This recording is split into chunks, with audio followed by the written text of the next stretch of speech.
in July of 2019. DOJ that arrested and indicted Ms. Maxwell. It was the Republican-led Oversight Committee, through 13 subpoenas, that has released 65,000 pages of files in just 10 months. Meanwhile, my colleagues on the other side of the aisle have largely ignored this issue. It was Democrats who redacted an email to mislead the American people about the truth of a witness that exonerated President Trump. It was a Democrat, Representative Placette, who literally texted with Jeffrey Epstein as we questioned Michael Cohen. It was Democrats who shut down the government, resulting in the delay of swearing in of members. As we vote to pass this legislation, and it will pass, it is impossible, however, to avoid problems with its politicization. One colleague has offensively gone so far as to say that to oppose this bill means you support pedophiles. Yet I know good public servants, former law enforcement, former prosecutors who never knew Epstein, never knew any visitors to his criminal enterprise, who have genuine concerns about supporting this bill out of fear of creating new victims or harming existing victims, or both. That is what we've reduced Congress to, inserting itself into the prosecutorial process for political motivations, driven heavily by hatred of President Trump. We should be concerned about victim privacy, concerned about risking disclosure of non-credible allegations, of child sexual abuse materials, future investigations. But here's the deal. The leaders of this nation must expose abuses by the rich and the powerful. That is why President Trump and the House have been working for full transparency. But we should be motivated by truth and justice for all, not politics. I yield back. The gentleman yields back. The gentleman reserves. The gentleman from Maryland is recognized. Thank you. I yield 1 minute to the distinguished gentlelady from Massachusetts, Representative Clark, the minority whip. The gentlelady is recognized. Thank you, Mr. Speaker. This should be an easy vote. This is about justice for the victims and survivors of Jeffrey Epstein. This is about every victim of trafficking and sexual abuse, monstrous crimes that thrive in secrecy and fear. Yet instead of shining a light on that darkness, just moments ago, Donald Trump defended the continued obstruction of releasing these files, even as House Republicans prepare to vote yes today. Speaker Johnson is calling this a show vote. He's calling it dangerous. He is signaling the U.S. Senate to block it. Republicans continue to use their power to shield rich pedophiles from justice. If you can't stand up for these survivors, how can anyone trust you to stand up for them? I yield back. The gentlelady yields back. We yield. The gentleman reserves. Does the gentleman reserve? Yeah, we reserve. The gentleman from Ohio is recognized. We reserve. The gentleman reserves. The gentleman from Maryland is recognized. Yes, just very quickly, what happened under the Biden administration? Well, under the Biden administration, Ghislaine Maxwell was prosecuted for conspiring to sexually abuse and traffic girls in 2020. Right when it's in 2021, she was convicted.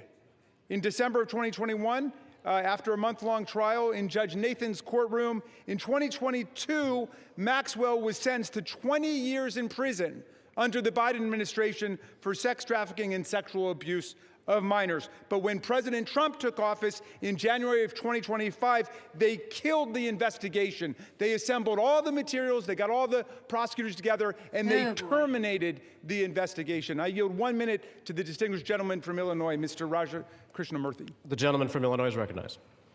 Thank you, Mr. Speaker. I rise in strong support to release the Epstein files. First, this issue is beyond party. It's a question of justice. Survivors have waited too long. Stop the delay. This is not a hoax. Release the files. Second, we must face a hard truth.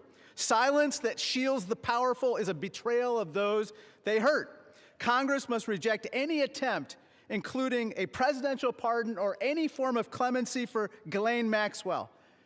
This cannot be done. This would be a cover-up. We cannot allow clemency of any kind for Maxwell, not now, not ever. Survivors deserve justice. I urge a strong yes vote. Thank you. Yields back. Does the I want to thank the gentleman for his eloquent remarks. Pardons are for people who are contrite. Pardons are for people who are repentant. Pardons are not for people who lie. Every member of this body should immediately, verbally, vocally denounce the idea of clemency, commutation, or pardon for Ghislaine Maxwell, and we reserve. The gentleman reserves. The gentleman from Ohio is recognized. Yeah, we reserve, Mr. Speaker. Trying to gentleman get it reserves. So that I can hear it through my headset. I yield 30 Almost seconds to every Ms. single Leisure time I have to Fernandez. go through this. The gentlelady is recognized. There were thousands still of cannot girls hear and it. young You women guys can hear it. abused, trafficked, and used by Epstein, the elite and the powerful who believed they could get away with it. Epstein told the young victims that he controlled the banks and the government. Those women refused to be silenced, and today they have pierced the dark with their light. Anytime any girl is trafficked, molested, or abused, the world must stand up. Today, the House proves Jeffrey people. Epstein wrong. The Senate must do the same tomorrow. There we go. The gentleman reserves. The gentleman from Ohio is recognized. Thank you, Mr. Speaker. I yield 2 minutes to the gentleman from, I want to believe that they're from genuine. California. 1.5, excuse me. 1.5 do. minutes to the gentleman from California. The gentleman But from it's California just is recognized. hard to believe. I thank you, Chairman. Mr. Speaker, a minute and a half or an hour, the words would still have to be the partly same. that is because We've all of said how that this will pass the House, perhaps unanimously it today. took for all of this I to happen. think all of us who have looked at the details of this particular bill know that it is flawed and that before it goes to the president's desk, it has to be amended as it can be amended really in the wanted this Senate. to come out, And we it should have call all on the come out Senate a to long amend time it ago. so that we protect the innocent, so that we have the provisions that were intended perhaps to be in this bill but are not properly written. With that, President Trump has said, get it to his desk, he will sign it. Somebody's aware President that Trump know that has said he will do it. But I'm abused. going to say to all of us, it is also important that we remember that Epstein is dead, but people live on, people who were innocent, people who in fact should not be named. We're not talking about the rich and the powerful, we're talking about the very victims. That is what we need to make sure is amended before it goes to the president's desk. And with that, I thank the chairman for his time. I think no more needs to be said that this body will vote for it all, but let's not kid ourselves. It has to be changed so that it properly protects both the tradition of the grand jury and clearly those innocent people that would otherwise be swept up. And I yield back. The gentleman's time has expired. The gentleman yields back. Reserve. The gentleman reserves. The gentleman from Maryland is recognized. This whole bill is about protecting the innocent. Mr. Speaker, the Senate must pass the bill as we are passing it today and as the president has said he would sign it after changing his position on the bill over the weekend when he could see the tidal wave of public opinion moving against him. Let's pass this bill, pass it in the Senate, sign the bill, and let us go ahead and release the complete file. I yield 30 seconds to the distinguished gentlelady from Arizona, Representative Ansari. The gentlelady is recognized. Mr. Speaker, the walls are closing in on Donald Trump and his rich and powerful friends who either abused or raped children or were enabling and complicit in these heinous crimes for decades. This vote today matters, but here is the truth. Donald Trump could direct the Department of Justice to release the files today. He is choosing not to. They are already under subpoena, led by oversight Democrats, and have refused. This is an ongoing cover-up by the Trump White House, and Mike Johnson and the House has been complicit. What is Trump hiding? Why not release the files today? This is a Time has expired. Release the files today. Thank you. The gentlelady's time has reserve. expired. The gentleman reserves. The gentleman from Ohio is recognized. Thank you, Mr. Speaker. I yield 2 minutes to the distinguished gentleman from New Jersey, Mr. Van Drew. The gentleman from New Jersey is recognized. Today I want to talk about hypocrisy. Let me be clear. I was from Jumpstart, a co-sponsor of this very bill. From the beginning, we should never protect pedophiles. But for months, my Democratic colleagues have done what they think is politically convenient through all the yelling, through all the tears, through all the sadness. They say releasing the Epstein list is of grave concern to them. If that was true, where were they during the 4 years of the Biden presidency? Why didn't they demand the release of these files from Jumpstart in year 1? Mr. Speaker, why didn't they ask for them in year 2? Or if that wasn't good enough, maybe in year 3, they had control, or not even in his final year of office. Other than a single letter the ranking member wrote in 2019, a single letter Not one Democrat on the committee spoke out about Epstein or his victims of this very terrible tragedy, other than to say that he didn't like the plea deal. Let me say this. When they stand here today insisting how badly they want these files released, why didn't they do it? Yet they stayed silent for year after year after year after year under Joe Biden. It's impossible. Mr. Speaker, it is impossible to see that as genuine. What I see is a group more focused on scoring political points and drama than on protecting abused children. The record is clear. Under Republicans, far more information has been released in the last 6 months than was done during all 4 years of the previous presidency under Joe Biden. We've actually been the party of transparency. We've released the information. We've told the truth. Unfortunately, and I'm sad to say it, they have been the party of hypocrisy. Mr. Chair, I yield back. The gentleman yields back. The gentleman reserves. The gentleman from Maryland is recognized. You know, I've never heard a more defensive presentation in my life than what we're hearing from over there. The gentleman should spend a little less time pointing out hypocrisy and a little more time trying to ferret out cruelty, humiliation, and rape. And that's what we're working on. I yield 30 seconds to the distinguished gentleman from California, Mr. Min. The gentleman from California is recognized. I want to remind you that we are all here voting on this bill because President Trump, who has the power to release the Epstein files at any time, has refused to do so, calling this a hoax. We're here because Speaker Mike Johnson and President Trump have gone to extraordinary lengths to try to kill and delay the discharge petition, including refusing to seat Adelita Grijalva for over 40 days and threatening House Republicans who signed on. Now, several of my Republican colleagues have accused those of us House Democrats who support justice here of having Trump derangement syndrome. You all suffer from something much worse, which is pedophile protection syndrome. Stop protecting pedophiles, release the Epstein files. The victims deserve justice. I yield back. We reserve. Oh, boy. Members are reminded to direct their comments to the chair. No kidding. The gentleman from Maryland reserves. The gentleman from Ohio is recognized. We reserve. The gentleman from Ohio reserves. The gentleman from Maryland. I'm yielding 30 seconds to my friend, Representative Walkinshaw from Virginia. The gentleman is recognized. For years, Mr. Speaker, we have watched dangerous conspiracies like Pizzagate and QAnon shape our political landscape. They help fuel the rise of President Trump and were built on baseless claims about secret pedophile rings, while the real documented case of child sex trafficking involving Jeffrey Epstein remained shrouded in secrecy because President Trump refuses to release the files. What is President Trump hiding? Why won't he release the files? The House finally has the opportunity to act. Release the files and let the American people see the truth. I yield back. The gentleman yields back. We reserve. The gentleman reserves. The gentleman from Ohio is recognized. We reserve. The gentleman reserves. The gentleman from Maryland is recognized. Granting 30 seconds to the very distinguished gentlelady who is finally with us, Representative Adelita Grijalva from Arizona 7th. The gentlelady is recognized.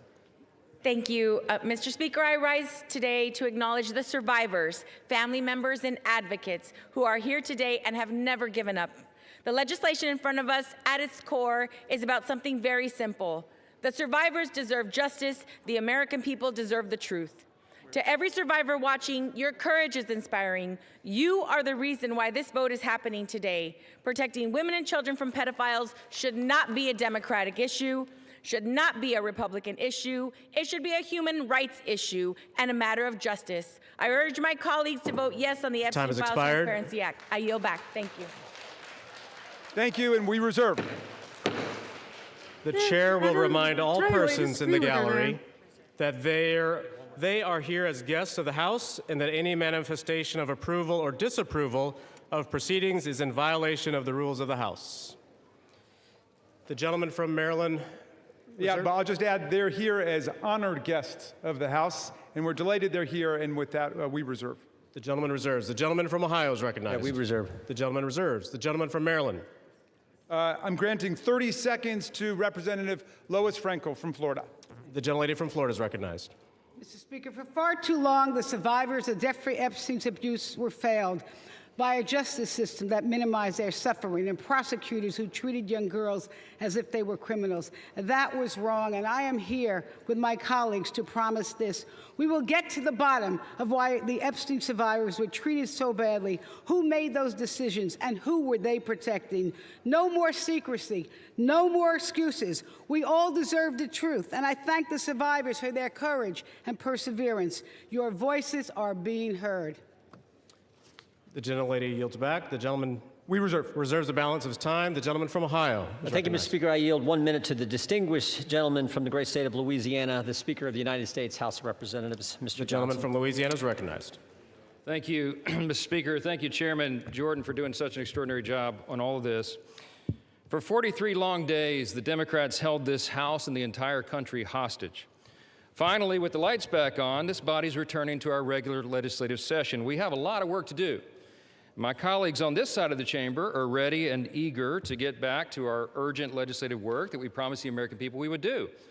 We've got to continue lowering the cost of health care. We've got to bring down prices for American families, and we've got to finish the regular appropriations process, just to name a few of those priorities. And I wish I could say that our first order of business would be to get to those urgent priorities, but of course we're here spending time on the floor about something else. This is something we could have resolved last week when we brought a unanimous consent to pass this discharge with the full support of the body. But our friends over here who are arguing today stalled that. They objected to it, and they wanted to have this exercise instead. And that's why we say that this is a show vote. That's what this is. They're making a show of it. And it really is a shame. We have some heroic women in the chamber today. I met with many of them a while back. They're in the gallery here. They have come forward. They have shown their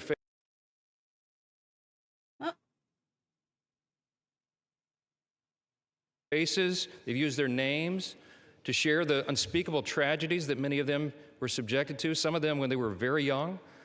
And it is a heroic service to the country. They are seeking justice, and the justice has been delayed for too long. The Department of Justice, many years ago, should have brought these charges. It took too long to do it. And now we're in this process of making sure all the American people get the information, but we have to do it in the right way, After 4 years of Democrat control under President Biden, they were not truthful with us about a lot of things. The Democrats insisted the border was secure. We knew it wasn't. They insisted that inflation was transitory. We knew it wouldn't be.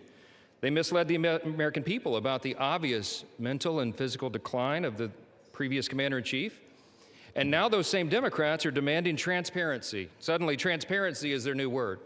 Out of nowhere, they've taken a curious concern in the Epstein investigation, all in the name of that, in the name of transparency. But the question has been asked here many times during the debate on the floor, and everybody questioning why it is the Democrats have done this right now have to look at the obvious facts. The Democrats had all the Epstein files in their possession for 4 long years under the Biden presidency. The Biden Department of Justice had these files, and no one on this side who is breathless today about the urgency of this release ever said a word about it. And it was the Democrats who could have urged President Biden's Department of Justice to go beyond prosecuting just Epstein and Ghislaine Maxwell, but they didn't do it. And so it's a fair question to ask today, why now? Why the sudden urgent interest in Jeffrey Epstein? Look, we know why. It's because the Democrats were never interested in transparency or executing justice or protecting the victims of this unspeakable tragedy before. The simple truth is obvious for everybody to see. This is a political exercise for Democrats, and it pains me to say it. I wish that was not the truth, but it is, and it's undeniable. This is as deceitful and dishonest as their pointless stunt was to shut the government down. Democrats are using the Epstein tragedy, the unspeakable evils that this guy committed with his trafficking ring and all of the abuses that they made these young women go through. They're using that as a political weapon to try to distract from their failures as a party and to try their best to try to tie President Trump somehow into this wretched scandal. The president had nothing to do with it. He's been very clear, and he has nothing to hide, and that's why he's endorsed the vote today. I suspect this vote will be probably unanimous. But here's the important point that everybody needs to understand. We have been advocates of maximum transparency, but we have also insisted that the victims be carefully protected. The Oversight Committee has been doing extraordinary work, and we've got some of the most vigorous advocates on the Republican and Democrat side on the Oversight Committee. They've been working in earnest to deliver transparency for the American people and to do it in a responsible manner. What do we mean by that? The bipartisan effort over there is already producing all the results that the discharge petition seeks and much, much more. Chairman Comer and all of these advocates over there have been releasing thousands of documents, for example, from the Epstein estate. By the way, in my view, that's been the greatest treasure trove of information because it's yielded for us Epstein's own personal flight logs, his financial records, his daily calendars, and so much more. But importantly, none of that was addressed or is addressed in the legislation that's being voted on today.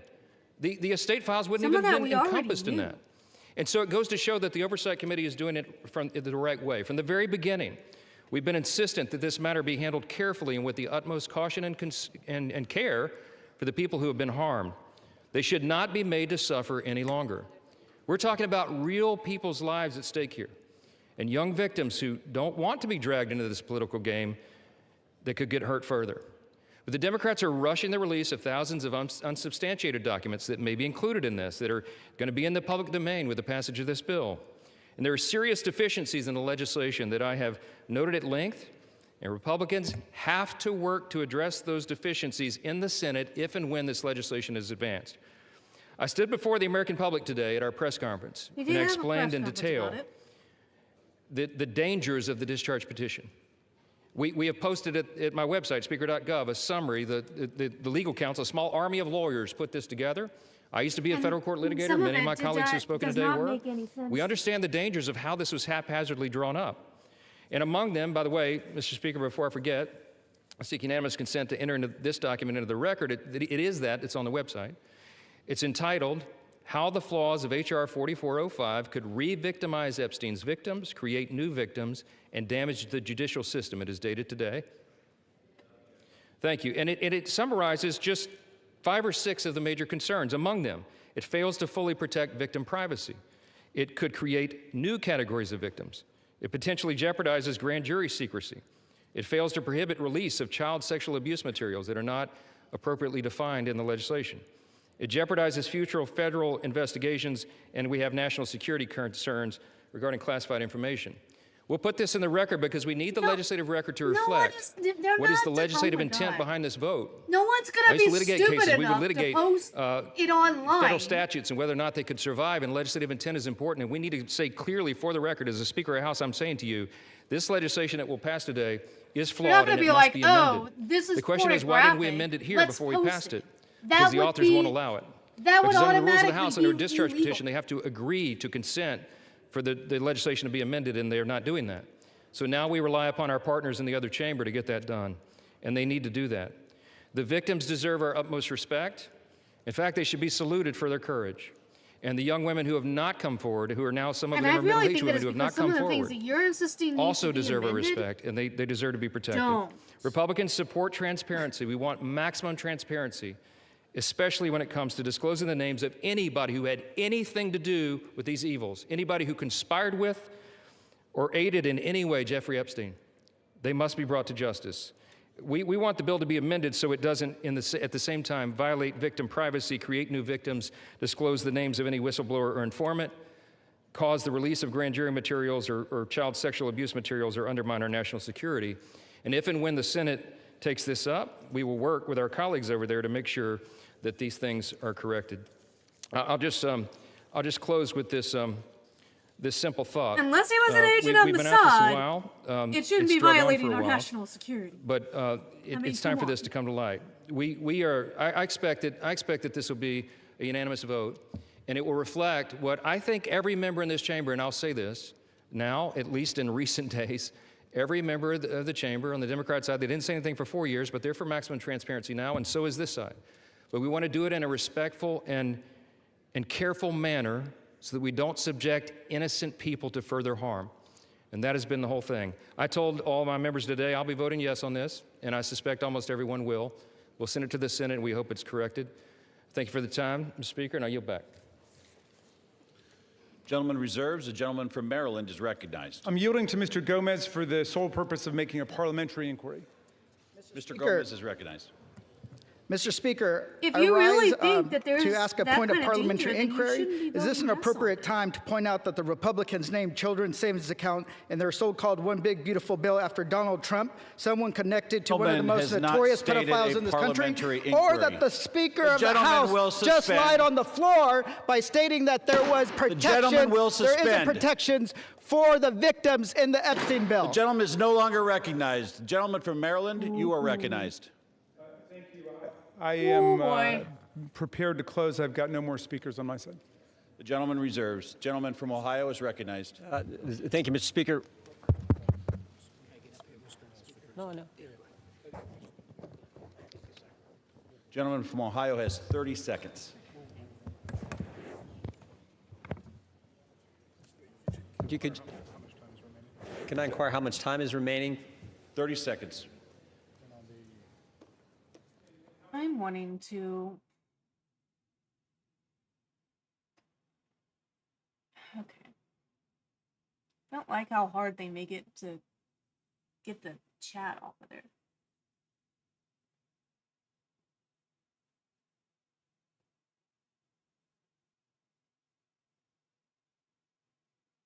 What's happening? What's happening? Did I pause it? Yep, I paused it. Yikes. 6 minutes, 15 seconds. Take 30 his. We reserve. Gentleman reserves. Gentleman from Maryland is recognized. I'll take the opportunity of the Speaker's presence to respond to some of the things that he said. In the very presence of the victims and the survivors who come to join us today, the Speaker said that now would be a time we should be working on urgent legislative work. Mr. Speaker, justice is urgent legislative work. The truth is urgent legislative work.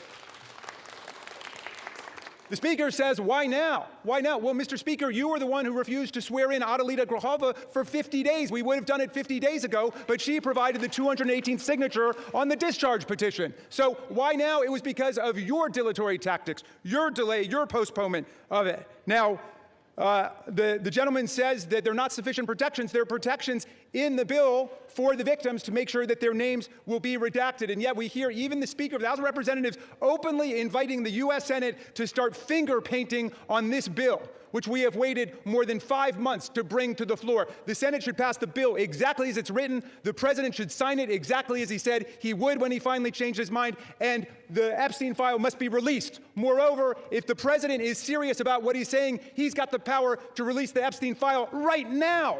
Nobody's stopping him. It's within his possession. It's within his control. He can release the whole thing, and he can redact the names of the victims and others who are innocent in this process. Mr. Speaker, Speaker Johnson said that these are unspeakable evils. Well, because of the bravery and the invincible courage of the women who've joined us today, they're no longer unspeakable. They're spoken. They're articulated. The cat is out of the bag, and we know what's been going on for decades. It's been a double standard of justice, going all the way back to Alex Acosta, who later got rewarded with a cabinet appointment in the Trump administration. Alex Acosta had a 60-count federal indictment ready to go against all kinds of people for an interstate sex trafficking conspiracy with solicitation, with child sex abuse, all of it. And he traded that 60-count federal indictment for 1 count in state court.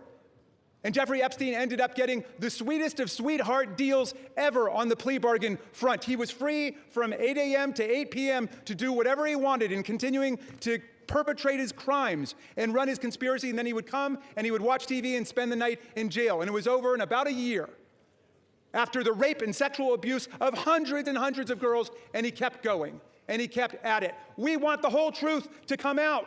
This is the United States of America.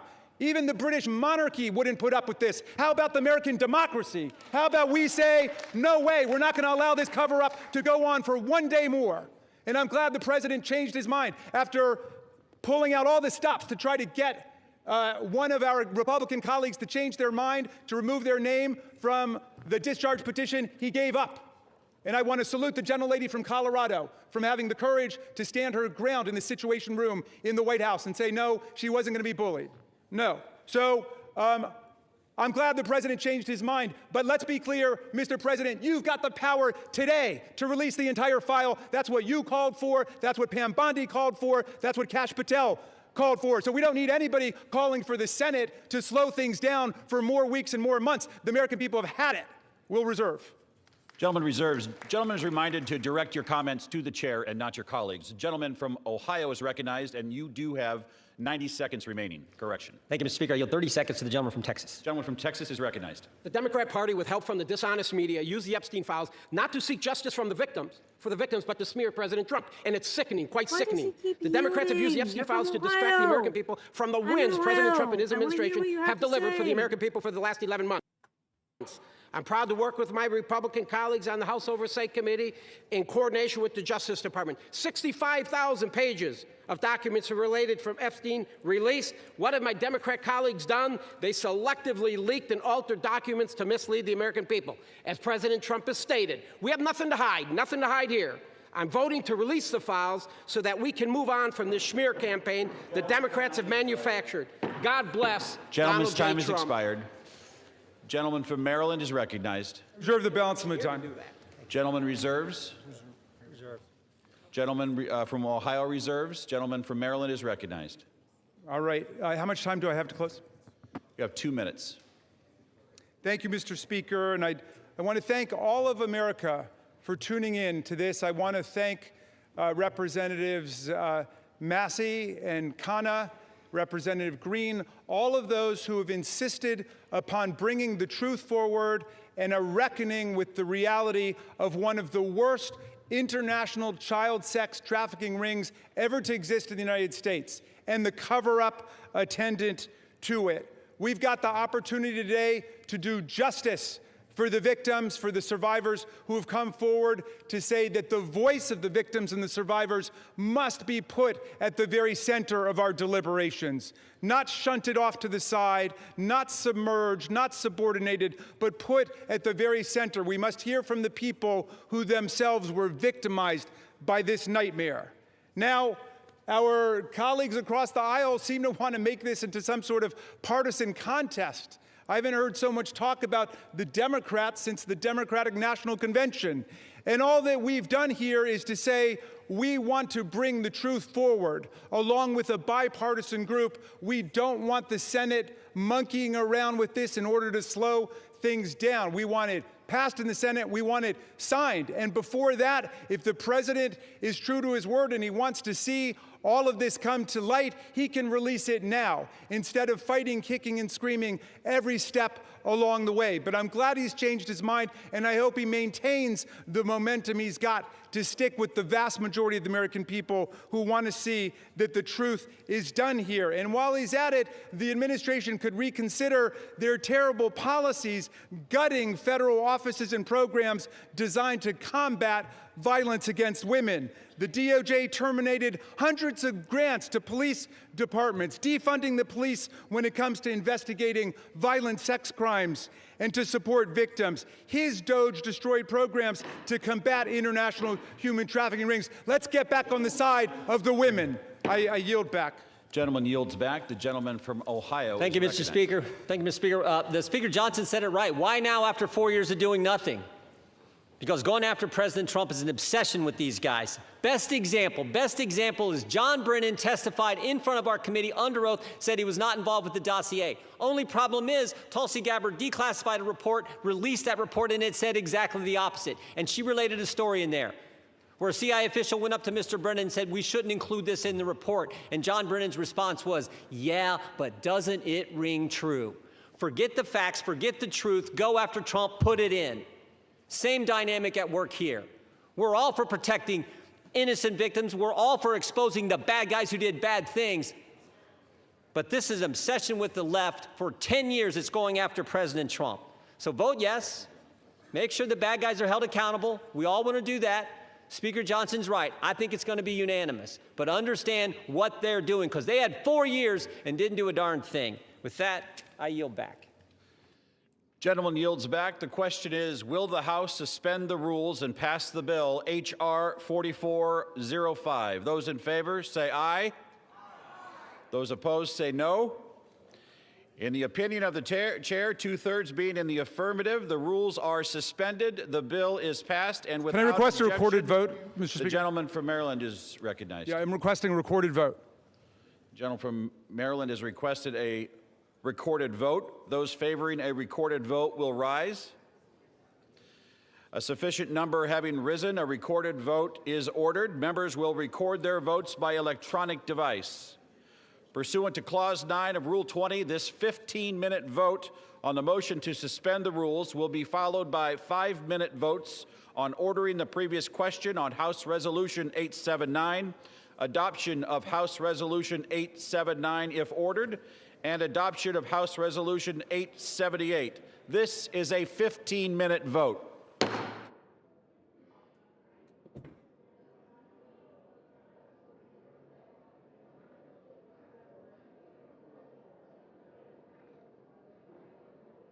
Here we go.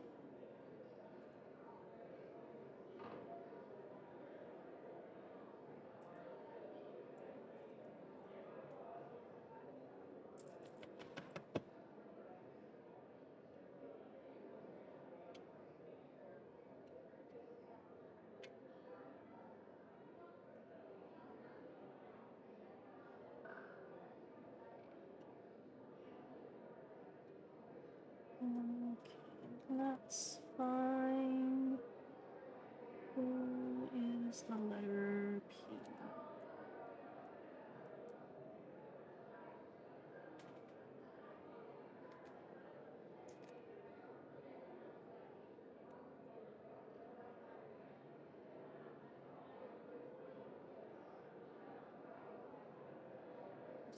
Oh, there's P.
Let's go, let's go, let's go, let's go. We got 12 minutes.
much time? Now we're about 10 minutes.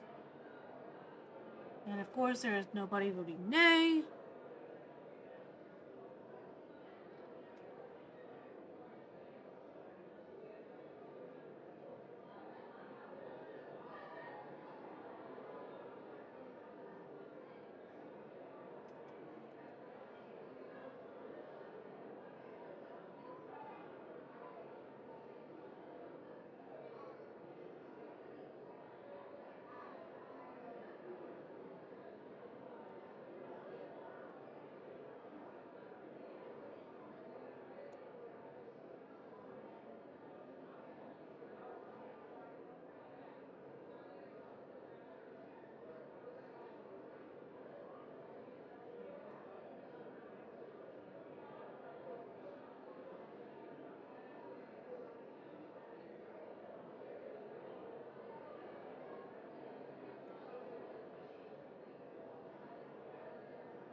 What's the one on there? The one on there.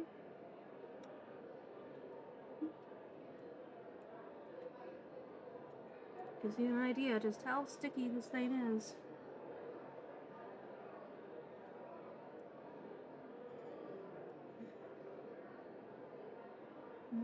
Just grab up anything.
Five more minutes, and of course.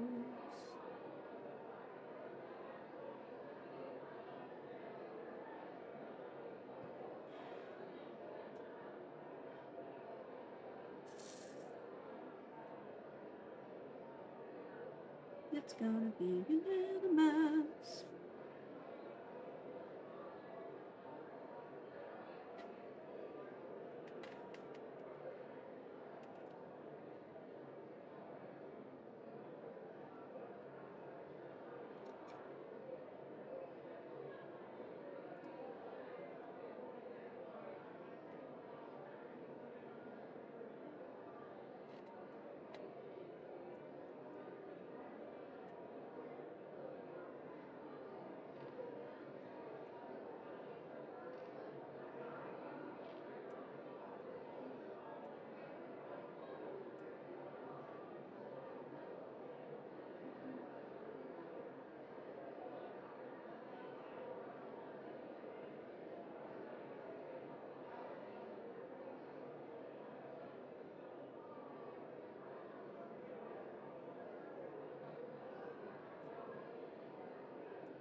I think I should do one just because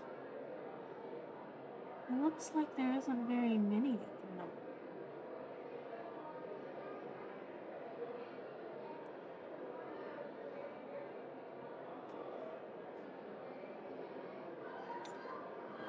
And one, what's next? Where is my actual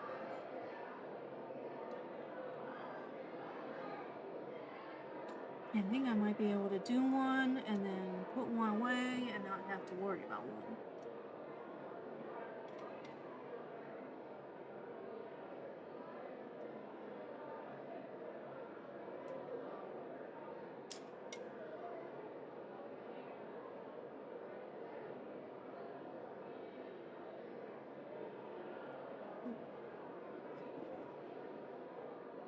Start.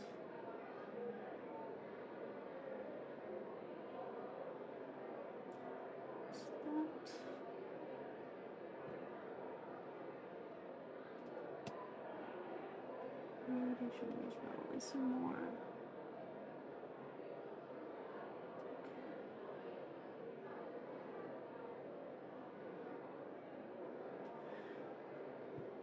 Okay, looks like we have 32 minutes. Why are there people not voting?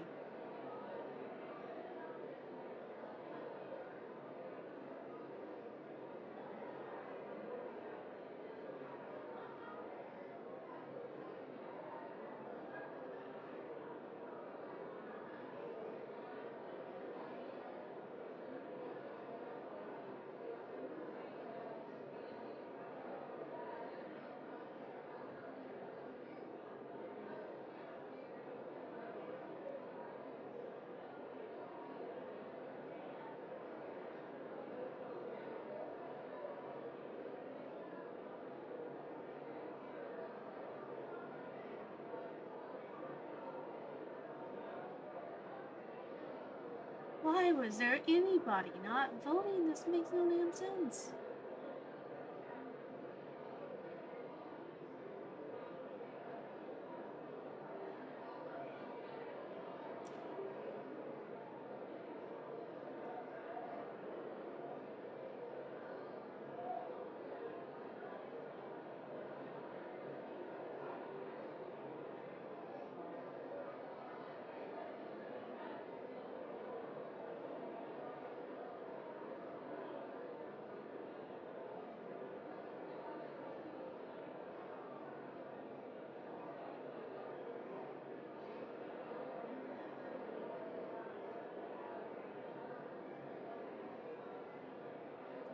I might have missed a couple of keys. Okay.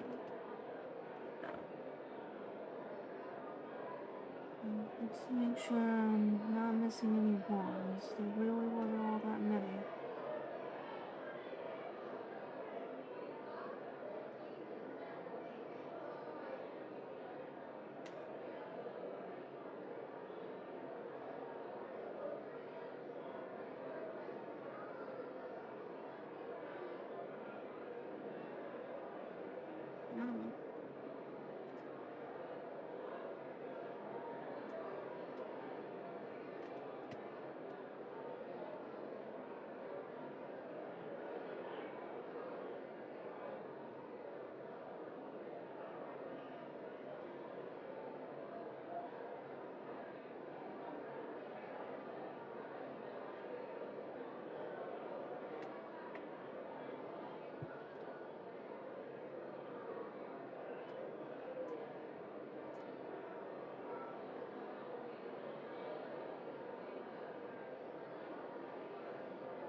Why do I keep losing track of one?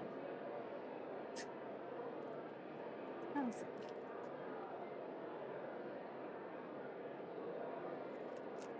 Gotta find the button.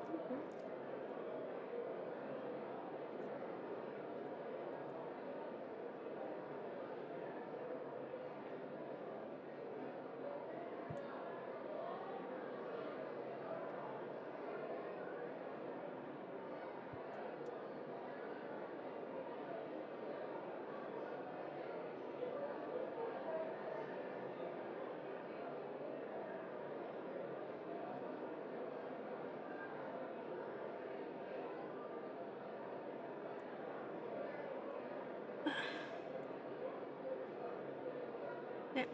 There it is. There it is.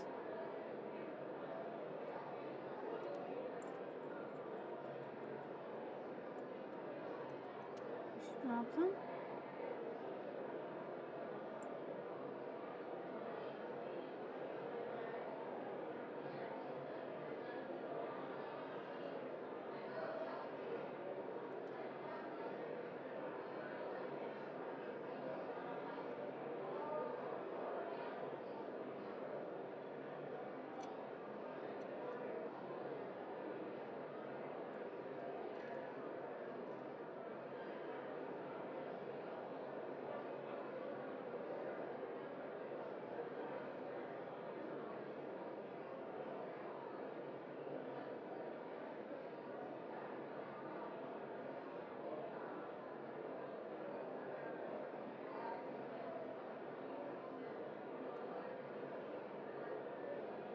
Hopefully, I found them all because I did get ahead of myself and not see that I still had some pee left.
What? Oh, wait. There was some nays? Oh, buddy.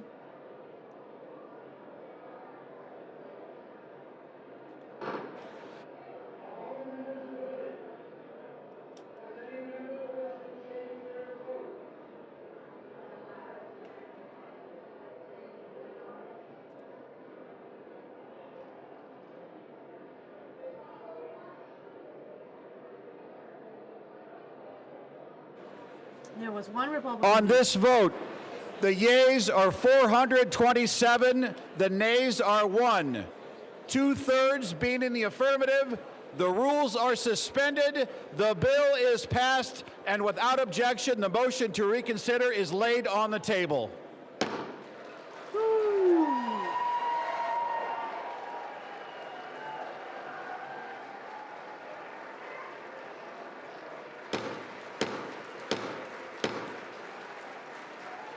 Somebody actually had the balls to vote nay. Wow.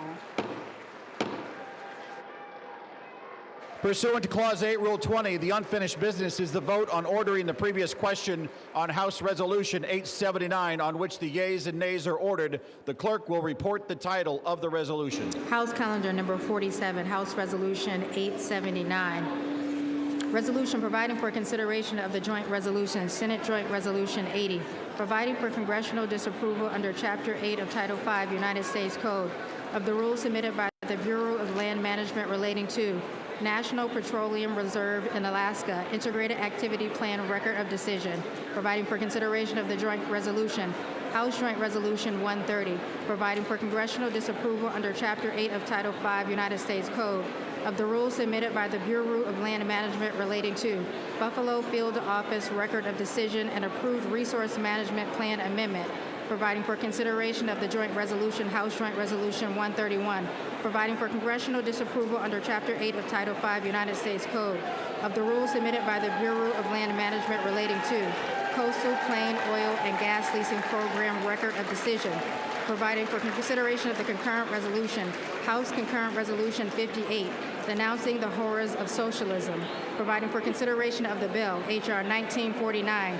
to repeal restrictions on the export of import of natural gas, providing for consideration of the bill, H.R. 3109, to require the Secretary of Energy to direct the National Petroleum Council to issue a report with respect to the petrochemical refineries in the United States and for other purposes, providing for consideration of the bill, H.R. 5107, to repeal the Comprehensive Policing and Justice Reform Amendment Act of 2022, enacted by the District of Columbia Council, providing for consideration of the bill, H.R. 5214, to require mandatory pretrial and post-conviction detention for crimes of violence and dangerous crimes and require mandatory cash bail for certain offenses that pose a threat to the public safety or order in the District of Columbia, and for other purposes,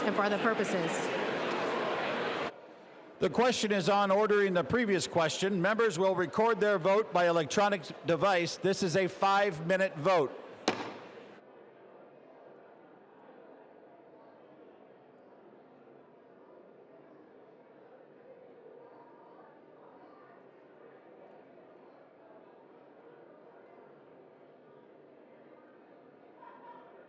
I guess we've got a series of other votes that they've got to do. I don't know.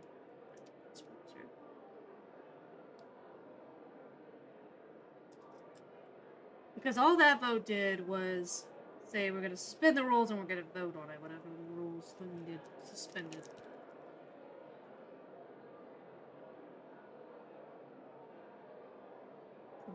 That's the way I've understood it anyway.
interesting going on Mr. Scher's got.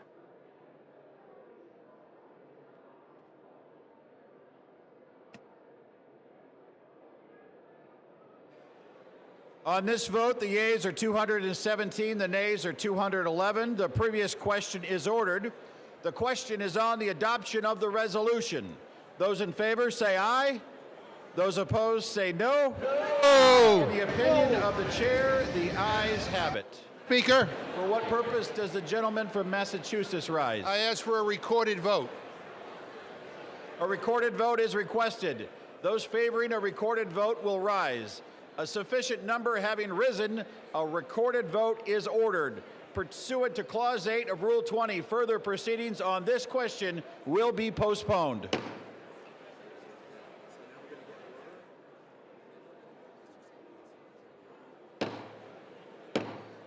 The House will be in order. The House will come to order. The House will come to order. We have. For what purpose does the gentleman seek recognition? To speak out of order for 1 minute, Mr. Speaker. Without objection, the gentleman is recognized. Thank you, Mr. Speaker. Today I rise to recognize a man whose dedication, steadiness, and wisdom have shaped not only my work in this chamber, but the work.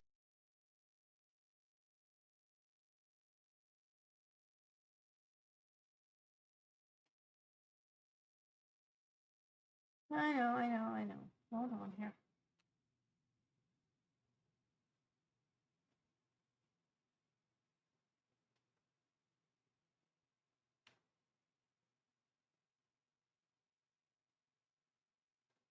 Multi-stream time.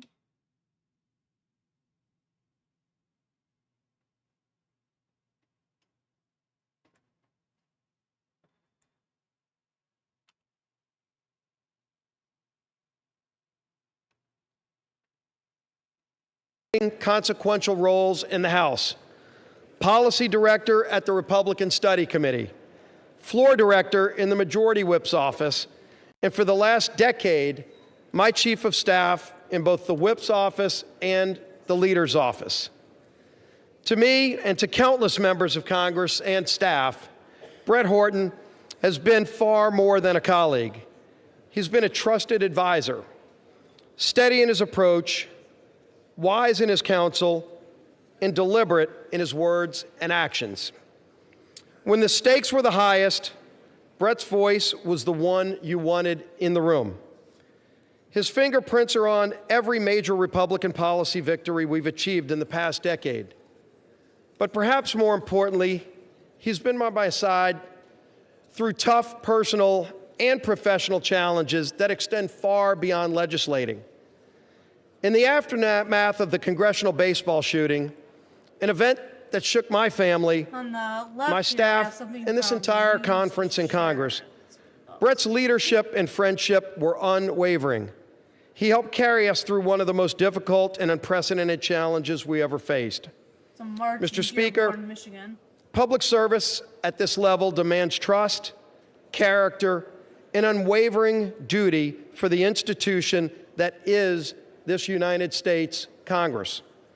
Brett Horton embodies all of these qualities. I'm profoundly grateful for his years of service to me personally, to this House, and to our country. As Brett begins his next chapter, I have no doubt he'll continue to serve with the same excellence that has defined his entire career. The United States House of Representatives is the stronger institution because of Brett Horton's distinguished service here. I wish Brett all the best in his future endeavors, and I tell you, thank you, Brett, for your personal friendship and for your service to this great United States of America and this great Congress. Thank you, Brett Horton.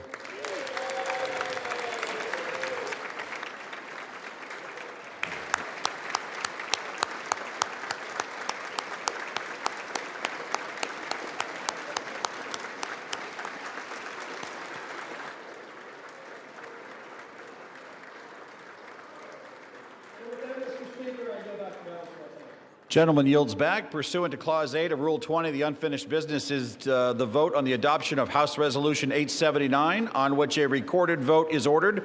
The clerk will report the title of the resolution. Calendar number 47, House Resolution 879.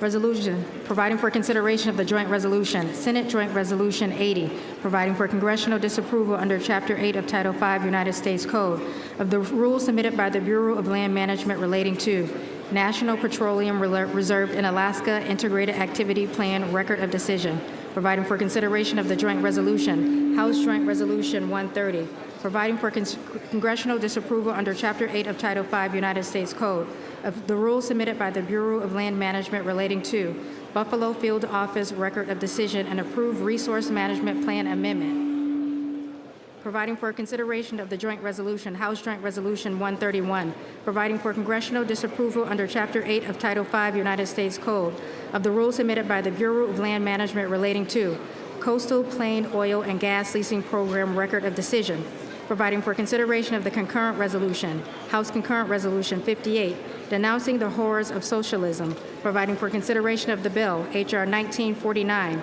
to repeal restrictions on the export and import of natural gas, providing for consideration of the bill, H.R. 3109, to require the Secretary of Energy to direct the National Petroleum Council to issue a report with respect to the petrochemical refineries in the United States and for other purposes, providing for consideration of the bill, H.R. 5107, to repeal the Comprehensive Policing and Justice Reform Amendment Act of 2022, enacted by the District of Columbia Council, providing for consideration of the bill, H.R. 5214, to require mandatory pre-trial and post-conviction detention for crimes of violence and dangerous crimes, and require mandatory cash bail for certain offenses that pose a threat to the public safety or order in the District of Columbia, and for other purposes and for other purposes.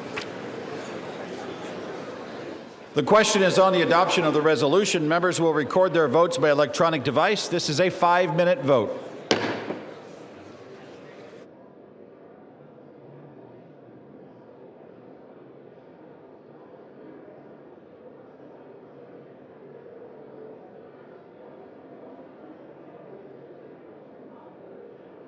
Okay, so for the next 5 minutes, let's Send them back! Send them back! Send the Muslims home! Send the Muslims home!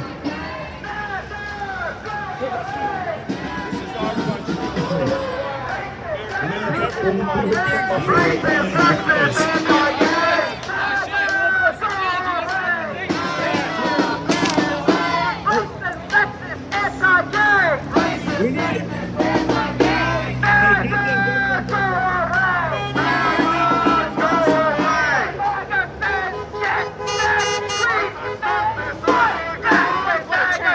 I feel like this actually could be like it's just funny. It is, but he was talking about it too. Destroying our country.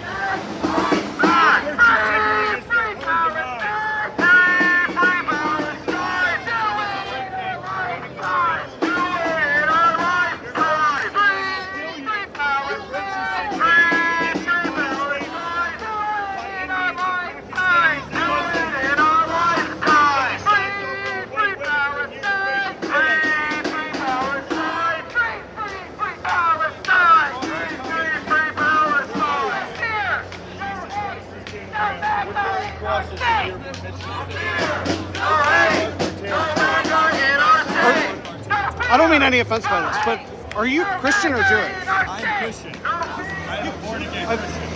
I've heard. I saw Anthony Hudson was accusing you of being like a Zionist plant and things. How do you respond to that? On my own land like 3 days ago. I'm as right-wing Christian as they get. God is not claiming the same as Jesus Christ.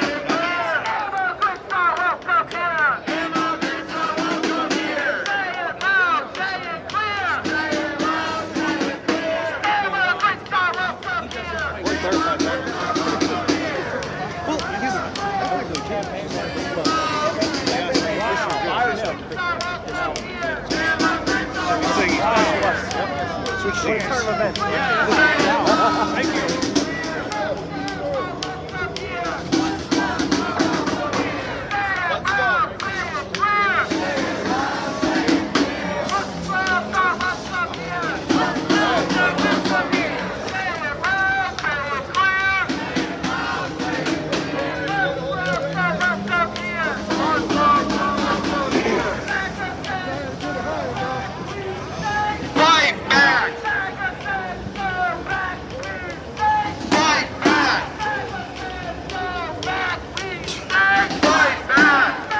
Jesus Christ is King of Dearborn, Michigan. Jesus Christ is King of Dearborn, Michigan. Pick up your crosses and walk, America. Dearborn by taking hand. Wake up before the giant of Israel. Get up and take a stand. Dearborn by taking hand.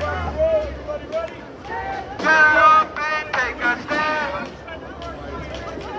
Dearborn by taking hand. Get up and take a stand.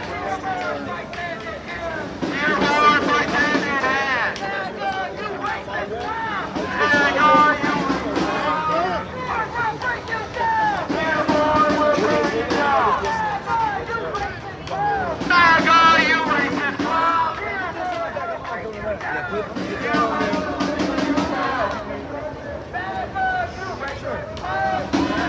Let's rock and roll. Let's with some liberals.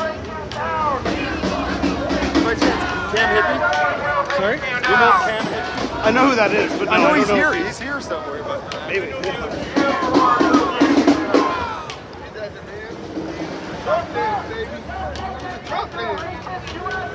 America first.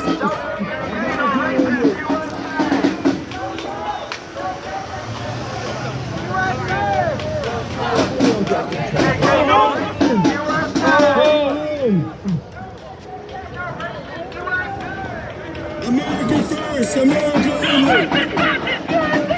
America first, America only.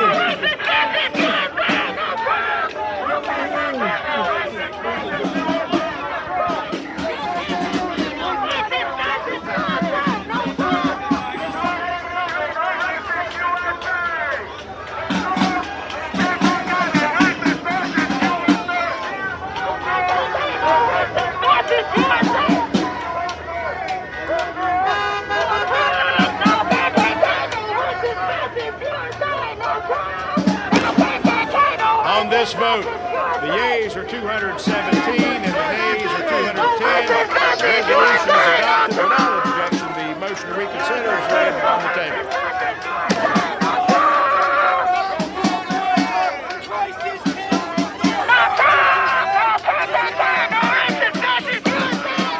Pursuant to Clause 8 of Rule 20, the unfinished business is to vote on adoption of House Resolution 878, on which the yeas and nays are ordered. The clerk will report the title of the resolution. House Resolution 878, resolution disapproving the behavior of Representative Jesus G. Chuy Garcia of Illinois. The question is on adoption of the resolution. Members will record their votes by electronic device. This is a 5-minute vote. Wait a minute. Which?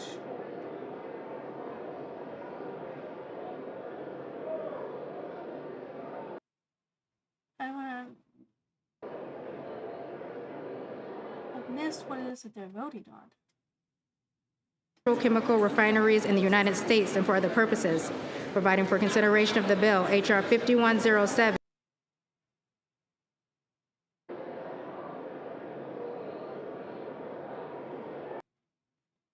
I don't know.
On this vote, the yeas are 236, the nays are 183, with 4 answering present. The resolution is adopted. Without objection, the motion to reconsider is laid upon the table.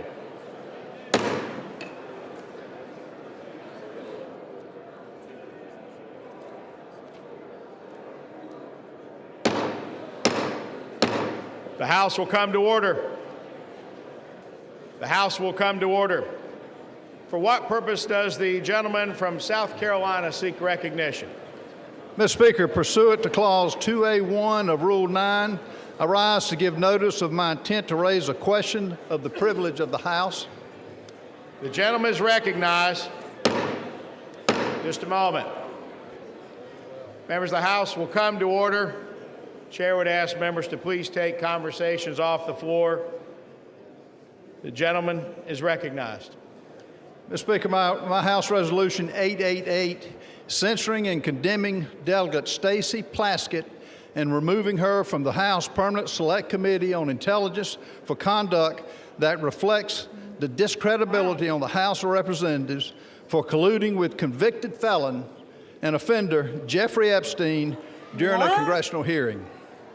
Whereas Stacey Plaskett, the delegate representing the United States Virgin Islands in the House of Representatives, inappropriately coordinated in real time with convicted sex offender Jeffrey Epstein in a congressional hearing in February of 2019.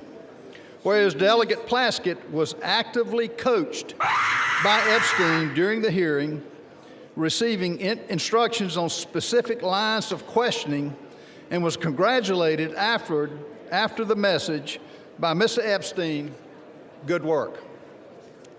Whereas Jeffrey Epstein, the Speaker of the House is not in order. The gentleman has the floor. The chair would again ask the body to please observe decorum and keep conversations to a minimum. The gentleman has the floor. Whereas Jeffrey Epstein was a known convicted felony sex offender, having pled guilty and been convicted for procuring a child for prostitution and solicitation, a proselyte in a plea deal in 2008, and served a 13-month prison sentence. Whereas in the course of that investigation, the FBI compiled reports on dozens of confirmed minors who credibly alleged sexual abuse by Mr. Epstein. Whereas Epstein was under further federal investigation beginning in November of 2018, 2 months before Delegate Plaskett's recently revealed text exchange during a congressional hearing, following investigative reporting by the Miami Herald detailing Epstein's controversial 2008 plea deal and highlighting accounts of his victims. Whereas Epstein was arrested in July of 2019 and charged with 1 count of sex trafficking of minors and 1 count of conspiracy to commit sex trafficking of minors, he was later found dead in the New York Metropolitan Correctional Center. Whereas according to documents released from Epstein's estate during a House Committee on Oversight and Reform hearing featuring testimony from Michael Cohen, the disgraced former attorney for President Donald J. Trump, Delegate Plaskett coordinated her line of questioning with Jeffrey Epstein in real time over text messages while the hearing was underway. Whereas Delegate Plaskett, who previously served as an Assistant Attorney General in the United States Department of Justice Civil Division, is known to have had extensive political, personal, and professional connections with Epstein after his conviction as a sex offender up to the time of his arrest and then his death in 2019. Whereas Delegate Plaskett's relationship with Epstein stands in stark contrast to the public image that she has curated for herself as a defender of justice and accountability, and while secretly collaborating with an individual whose crimes against vulnerable women and children shocked the entire nation. Whereas Delegate Plaskett's willingness to receive instructions on official congressional proceedings from Epstein, a convicted felony sex offender with deep concerning international associations, is especially alarming and inappropriate given her own past service in the United States Department of Justice and her current role on the House Permanent Select Committee on Intelligence, and raises serious questions about Delegate Plaskett's judgment, her integrity, and her fitness to serve. Whereas such associations erode public trust in Congress, particularly when they involve using input from a sex offender to advance partisan attacks during official proceedings. Now, therefore, be it resolved, Section 1, censure of Delegate Stacey Plaskett. Resolved that the House of Representatives censors and condemns Delegate Stacey Plaskett for inappropriate coordination with convicted sex offender Jeffrey Epstein during a congressional hearing which reflects discreditably on the House of Representatives, and directs the Committee on Ethics to conduct a full investigation to the extent of Plaskett's ties to Epstein and any further improprieties. Section 2, remove from House Permanent Select Committee on Intelligence. The following named member be and is hereby removed from the following committee on the House of Representatives. Permanent Select Committee on Intelligence, Ms. Plaskett.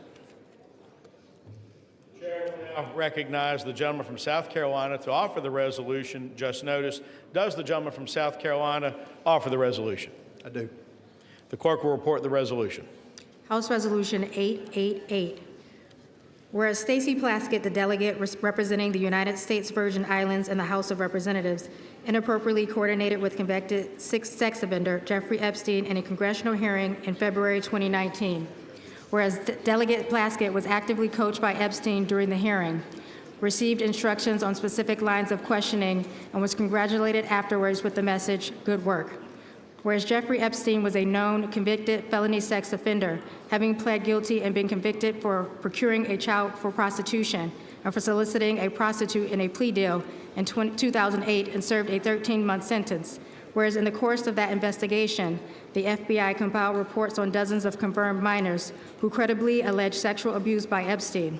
Whereas Epstein was under further federal investigation beginning November 2018, 2 months before Delegate Plaskett's recently revealed text exchange during a congressional hearing, following investigative reporting by the Miami Herald detailing Epstein's controversial 2008 plea deal and highlighting accounts of his victims. Whereas Epstein was arrested in July 2019 and charged with 1 count of sex trafficking of minors and 1 count of conspiracy to commit sex trafficking of minors, and he was later found dead in the New York Metropolitan Correctional Center. Whereas according to documents released from Epstein's estate, during a House Committee on Oversight and Reform hearing featuring testimony from Michael Cohen, disgraced former attorney to President Donald J. Trump, Delegate Plaskett coordinated her line of questioning with Jeffrey Epstein in real time over text message while the hearing was underway. Whereas Delegate Plaskett, who previously served as an Assistant Attorney General in the U.S. Department of Justice Civil Division, is known to have had extensive political, personal, and professional connections with Epstein after his conviction as a sex offender up to the time of his arrest and then death in 2019. Whereas Delegate Plaskett's relationship with Epstein stands in stark contrast to the public image she has curated for herself as a defender of justice and accountability, while secretly collaborating with an individual whose crimes against vulnerable women and children shocked the nation. Whereas Delegate Plaskett's willingness to receive instructions on official congressional proceedings from Epstein, a convicted felony sex offender with deeply concerning international associations, is especially alarming and inappropriate given her own past service in the U.S. Department of Justice and her current role on the House Permanent Select Committee on Intelligence, and raises serious questions about Delegate Plaskett's judgment, integrity, and fitness to serve. And whereas such associations erode public trust in Congress, particularly when this involves using input from a sex offender to advance partisan attacks during official proceedings, now therefore be it resolved. Section 1, censure of Delegate Stacey Plaskett. The House of Representatives, 1, censures and condemns Delegate Stacey Plaskett for inappropriate coordination with convicted sex offender Jeffrey Epstein during a congressional hearing, which reflects discreditably on the House of Representatives, and 2, directs the Committee on Ethics to conduct a full investigation into the extent of Plaskett's ties to Epstein and any potential further improprieties. Section 2, removal from House Permanent Select Committee on Intelligence. The following named member be and is hereby removed from the following committee of the House of Representatives. Permanent Select Committee on Intelligence, Ms. Plaskett. The resolution qualifies. For what purpose does the gentlelady from Massachusetts rise? Mr. Speaker, I have a motion at the desk. The clerk will report the motion. Ms. Clark of Massachusetts moves to refer the resolution to the Committee on Ethics. The gentlelady from Massachusetts is recognized for 1 hour. Mr. Speaker, today we have finally taken a vote that recognizes the need for the survivors and victims of Jeffrey Epstein to have justice and transparency.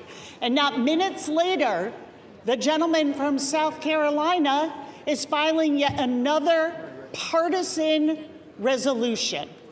I ask all of my colleagues to support this motion to refer this to the Ethics Committee, and I yield back my time. Without objection, the previous question is ordered. The question is on the motion to refer. All those in favor say aye. Aye. All those opposed say no. No. In the opinion of the chair, the noes have it. Mr. Speaker. And the motion is not up. What Mr. purpose? Speaker, I request to call the yeas and nays.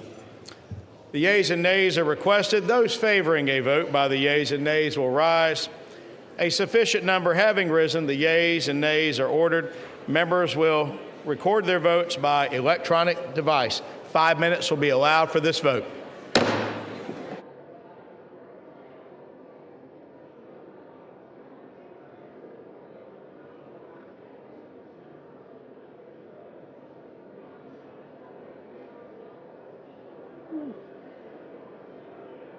If they did that, oh, buddy.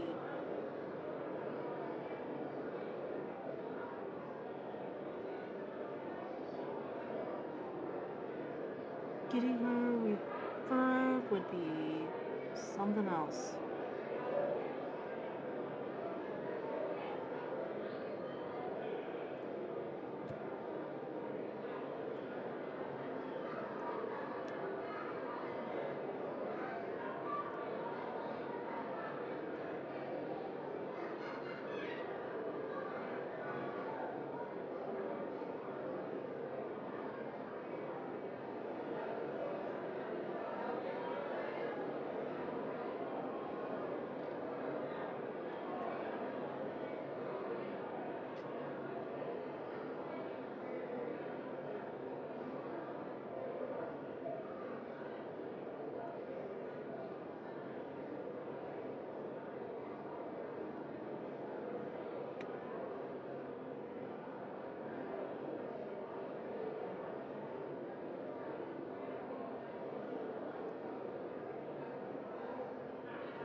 Get the fuck out of my country! We are not the same! We are not the same! We are not the same! Get the fuck out of my country! Take that fucking shit somewhere else! Get the fuck out of here! Get the fuck!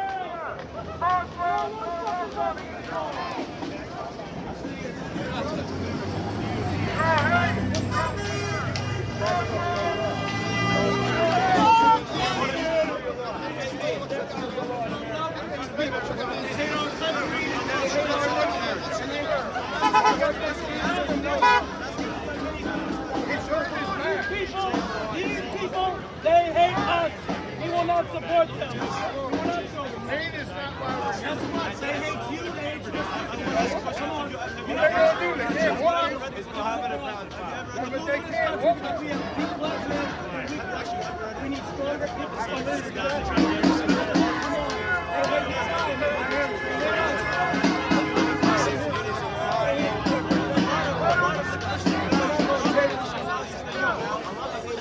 take a picture of that shit, bro. You're bringing your brother. I love you. My heart. I stand by your side. What's your name?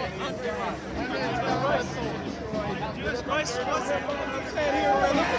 They hate us.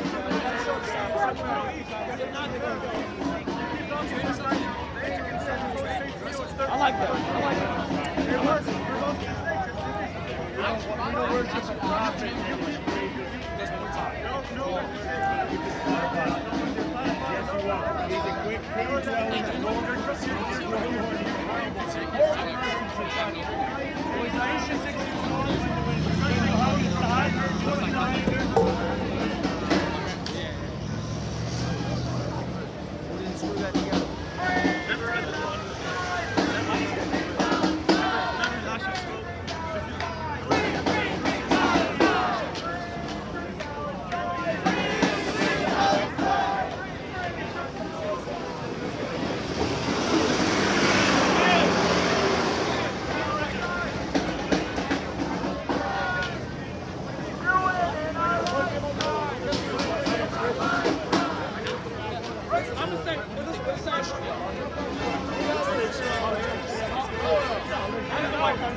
I bet you none of these people are even from Michigan.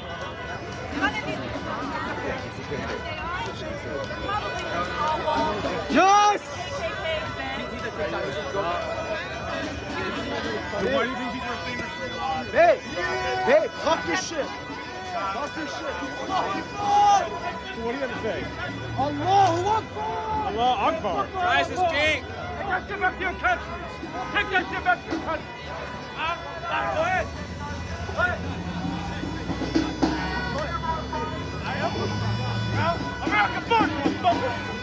Come. I serve my fucking country. What you do? Fucking shit. How you fucking do? Come to your ass. Fuck your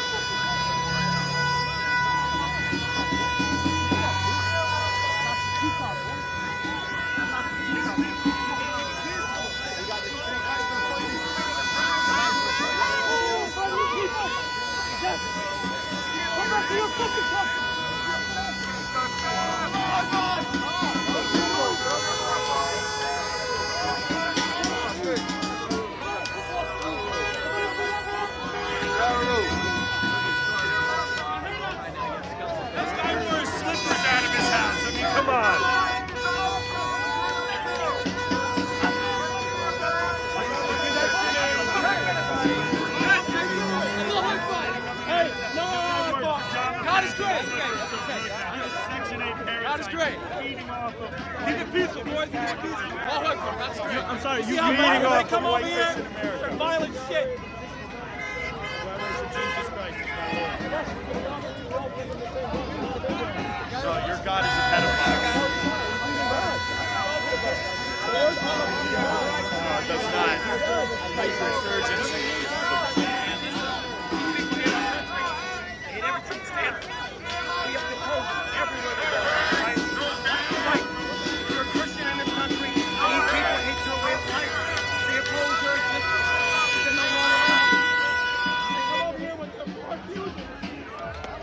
Go back to your country, all right? Go back to Somalia. Go back to Somalia. No, it's necessary. It's not fair. We need to do this because we look at what's happening in Europe, Berlin, France, all over. Like that. No, black people. That's why. Where's your child pride? Where's your child?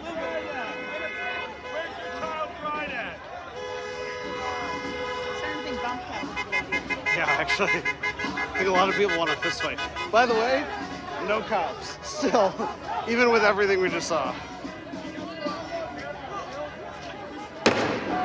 On this vote, the ayes are 213 and the noes are 214. The motion is not adopted. Without objection, the motion to reconsider is laid on the table. Really? I think I'm still alive. Yeah, yours is fine.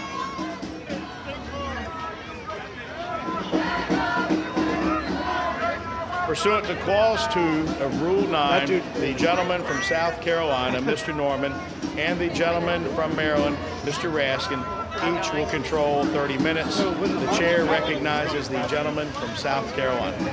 Thank you, Mr. Speaker. In just a moment. The chair would ask the House to come to order again and ask members to take conversations off the floor so that the members can be given due accord and respect during the period of debate. The gentleman has Thank you, Mr. Speaker. I rise today because the House of Representatives has a responsibility and a duty to protect the integrity of this institution. And what we learned from the documents released by Jeffrey Epstein's estate is nothing short of alarming.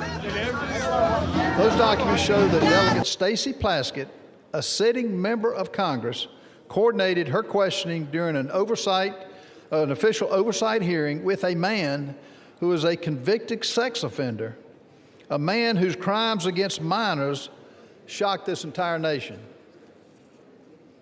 Let me be clear, this was just not casual contact. There were deliberate communications, and they shaped her official line of questioning in a congressional hearing. The American people expect honesty. The American people expect integrity and judgment from their elected officials. They expect members of Congress to conduct themselves with one word: decency, not to seek advice from a predator who exploited minor children. This resolution does not accuse. It acknowledges what is documented.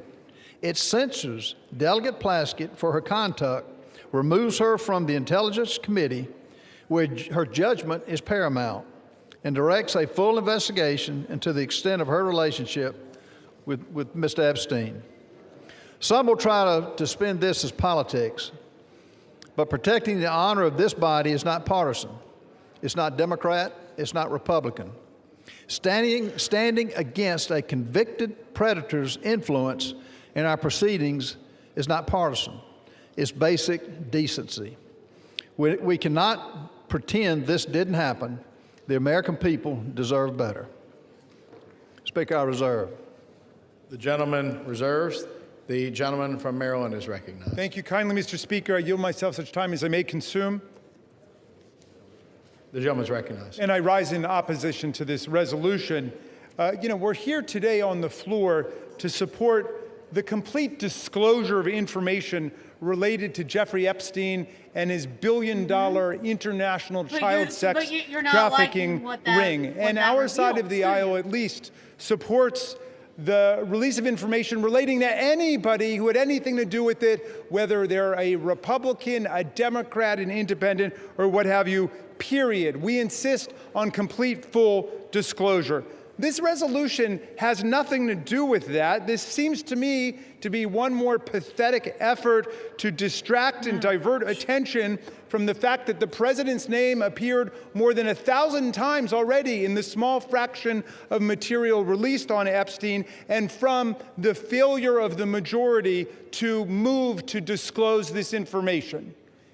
And it is this bipartisan group that we've had behind the discharge resolution, which has insisted on bringing this to the fore, and we've got nothing but obstruction, opposition, resistance, evasion, distraction, and diversion from the other side. And now we get one more resolution like this. The resolution actually proposes a disciplinary censure against Representative Stacey Plaskett, but amazingly alleges no misconduct. It does not allege the violation of the Constitution. It does not allege the violation of a federal law or a state law or local law. It does not even allege a violation of the ethics rules of the House of Representatives, and yet they want to censure her and throw her off of her committee.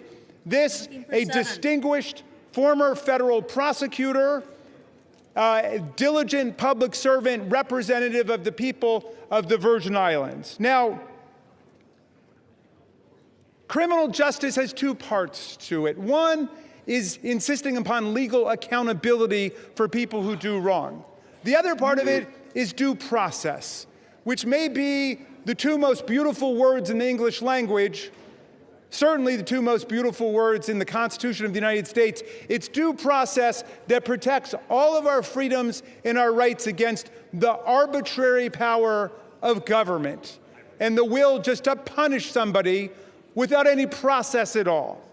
But that's exactly what's going on here. Think about it. Ghislaine Maxwell had due process. She had a right to counsel. She had a right to hearing. She had a right to hear the evidence against her. She had a right to put on her case. She had a right to cross-examine. She had a right to a neutral, impartial tribunal. She had a right to unanimous verdict of a jury. And all of that she had, and she was found guilty. And that's why she was sentenced to jail for 20 years, even though Donald Trump has transferred her from a real prison to a prison camp where she's gotten very special pampered treatment, like she's in a Trump hotel. She gets room service to her cell. She gets gym privileges other inmates don't get. She gets to use the warden as a go-between with people outside of the institution and so on. But in any event, she had due process. Donald Trump had due process. He was convicted on 34 felonies, but he had the right to counsel. He had the presumption of innocence. He had a unanimous jury trial. They had a right to cross-examine everybody, put their own witnesses on. Now, they want to take a former United States prosecutor, the representative of the people of the Virgin Islands, and without even going to the ethics committee, much less a court, they want to arraign her on some charges based on a newspaper article that she did something lawful. However ill-advised it may have been, she took a phone call from one of her constituents. Now, I don't think it is the position of the very distinguished gentleman that if we find Jeffrey Epstein on the phone with Donald Trump, he should be impeached for it, or is that his position? Is his position that anytime Jeffrey Epstein got somebody on the phone, and he got a lot of people on the phone, that person is suddenly guilty? That sounds like guilt by association. That sounds like collective guilt. Our minority whip introduced a perfectly reasonable amendment to say, let's refer this to an ethics committee. Let's have a real hearing. They didn't want to have a real hearing. They want to rush to judgment. Why? So there can be some headline that will please Donald Trump tomorrow instead of a unanimous statement, or forgive me, I think the distinguished gentleman from Louisiana may have dissented, but an otherwise unanimous verdict of the House of Representatives that the American people want all the files open. We've had enough of the cover-up. We want all of the truth. We want the survivors and the victims to have the possibility of accountability. Well, they want to give them another headline, which is that they've arraigned a Democratic member for taking a phone call from her constituent, Jeffrey Epstein, in the middle of a hearing. And of course, I don't think there's any rule here against taking phone calls in a hearing. Now, if you want to actually give her the chance to explain what happened, then we would take it to the ethics committee. I still don't see what the charge is. Where is the ethical transgression? Where is the legal transgression? Are you saying anybody on your side of the aisle who had a phone call with Jeffrey Epstein should be censured?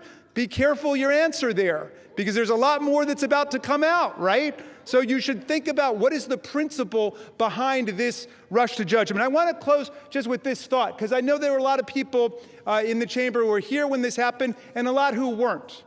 There was a move to expel George Santos, who was a Republican member of the House from New York. And it was the same kind of rush to judgment, absolute political frenzy, and I looked at it for about 60 seconds. And then, I was a professor of constitutional law, so call me a legal nerd. But I said, wait, this guy's not been convicted of anything. Well, he's a Republican. Yeah, I know he's a Republican. He was not convicted in criminal court. To my knowledge, he had not been arraigned yet or convicted of anything in the ethics disciplinary process. They just said, well, there's bad press. We want to get rid of him. Beware of what you wish for. Is that the rule that you want here in the House of Representatives? That you can just draw up a member of Congress in 24 hours or 48 hours because there's a bad newspaper article without asking any questions, without giving that person any due process at all? Is that what it's come to at this point? I mean, all we're asking for in the Epstein files is release the materials so we can check it out. They want to go ahead and censure and remove from a committee a distinguished member of the House of Representatives with no due process at all. I reject this. I hope the whole body will reject this, just like I voted and spoke against removing George Santos, a Republican on the other side of the aisle, because he had gotten no due process. I hope all of our colleagues will reject this absurd rush to judgment and attempt to change the subject here. I reserve the balance of my time. The gentleman reserves. The gentleman from South Carolina is recognized. Mr. Speaker, before I yield time to my good friend in Louisiana, Representative Raskin, I will be careful in my remarks. You need to be careful with your facts. You have an 11-year veteran of this body who should know better. You have an 11-year member of this body who took money. It wasn't a newspaper article. It was a fact. She took money from Jeffrey Epstein. It's ironic that you're taken up by defending Ms. Plaskett, which is going to the Ethics Committee, but she's lost her willingness or lost her ability to serve because she got irrational judgment by taking money from a convicted pedophile of young children. And it's unfathomable that you're taking a position that you are. These are facts. You mentioned Ghislaine Maxwell. She's not a sitting member of Congress. She, as a sitting member of Congress, she has relinquished any sense of duty to serve on these committees. With that, I want to yield as much time as needed for my good friend in Louisiana, Mr. Clay Higgins. And the chair would remind all members to please avoid engaging in personalities to direct all comments to the chair. The gentleman from Louisiana is recognized. I thank my colleague, Mr. Norman from South Carolina, and I thank my colleague, Mr. Raskin, for the salient points that he has brought to this debate. I also defended George Santos on this floor and opposed the means by which he was expelled. I think it was beyond the pale, and this is a responsibility that we bear in this body, is to determine the means by which our colleagues shall be reprimanded or disciplined. And the Constitution is clear on this. My friend, Mr. Raskin, knows full well that this body controls the means by which and the rules by which the members of Congress shall be disciplined. So we've had variances of opinions regarding, the exact disciplinary actions that should be embraced or rejected, member by member. But let me say that in this case, Ms. Plaskett's receiving text messages, this was so alarming to me. When I saw this and read it, I didn't believe it. I say to my friend, I thought perhaps it was media from a satirical site. It couldn't possibly be true, because we all know that a text message, a text exchange is rather intimate in the realm of communications. And to pierce into an actual congressional hearing for a member of Congress to receive and respond to a text message during a hearing, that is quite familiar, is it not? And this was shocking to me, that a member of Congress would be exchanging text messages directly with Jeffrey Epstein in 2019, at which time he was being prosecuted federally by the first Trump administration. He had received some nature of a sweetheart deal back in 2007 and avoided federal prosecution by pleading no contest to some level of state prosecution, where he was sentenced, Mr. Speaker, to 13 months. My understanding, he did 11 months, and at the easiest time that could be done. He walked every day during the day on a work release program. So that sweetheart deal, let me say, should be looked at. And now, to my horror, who has come to light that should be looked at? What was her involvement? Was there some involvement then? She's a good lady from the Virgin Islands. Where did Jeffrey Epstein live? In the Virgin Islands. She was a constituent in 2019. Was she a friend in 2007? During her service to the DOJ, which my friend has brought up, was there any interactions? These are the questions we have. The good lady from the Virgin Islands has crossed the threshold of reasonable suspicion, and therefore she should be investigated. During said investigation by ethics, and I would recommend by DOJ, and I would recommend by oversight and judiciary committees. Meanwhile, she should absolutely be removed from the House Select Committee on Intel. This, Mr. Speaker, is my position. I presented without note for the betterment of the debate of this body, and I yield my time back to the gentleman from South Carolina. I reserve. From South Carolina, the gentleman from South Carolina reserves. The gentleman from Maryland is recognized. Thank you, Mr. Speaker. It's always a pleasure to hear my friend from Louisiana. Both of the Republican speakers have said this demands an ethics investigation. I think Mr. Higgins just said it should be investigated by oversight and by judiciary, as well as by ethics, as well as by others. This resolution censures her and punishes her before there's been 1 day of investigation. There's been no investigation at all. That was the whole burden of the minority whip's amendment. It was to say, let's have an investigation, refer it to the Ethics Committee. That's why the distinguished gentleman from Louisiana and I both voted against, and we got a majority to vote against censuring or expelling even George Santos without any ruling by our ethics disciplinary body. Isn't that putting the cart before the horse? I don't get it. I wish one of you could explain that to us, why we should censure her before there's been 1 day of actual investigation.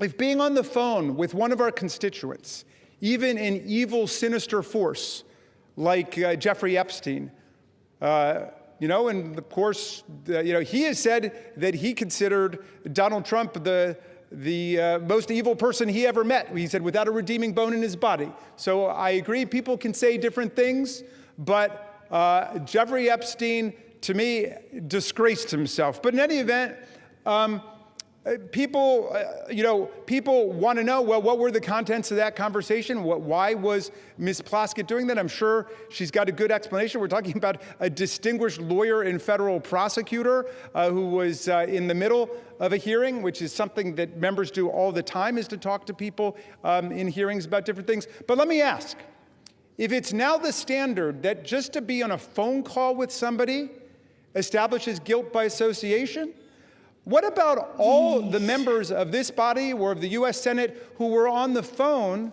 with January 6th insurrectionists and President Trump and his associates who were trying to block the certification of the election as people were chanting, "Hang Mike Pence"? A lot of phone calls, a lot of traffic going on. In fact, that's why our Republican colleagues dealt themselves $1 million cash payoff bonanza provision in the most recent Republican spending bill. They put that in there because their phone records had been subpoenaed lawfully by a grand jury. They were treated like every other American citizen because their names came up as potentially being involved in that conspiracy to somehow shut down proceedings in the House and the Senate.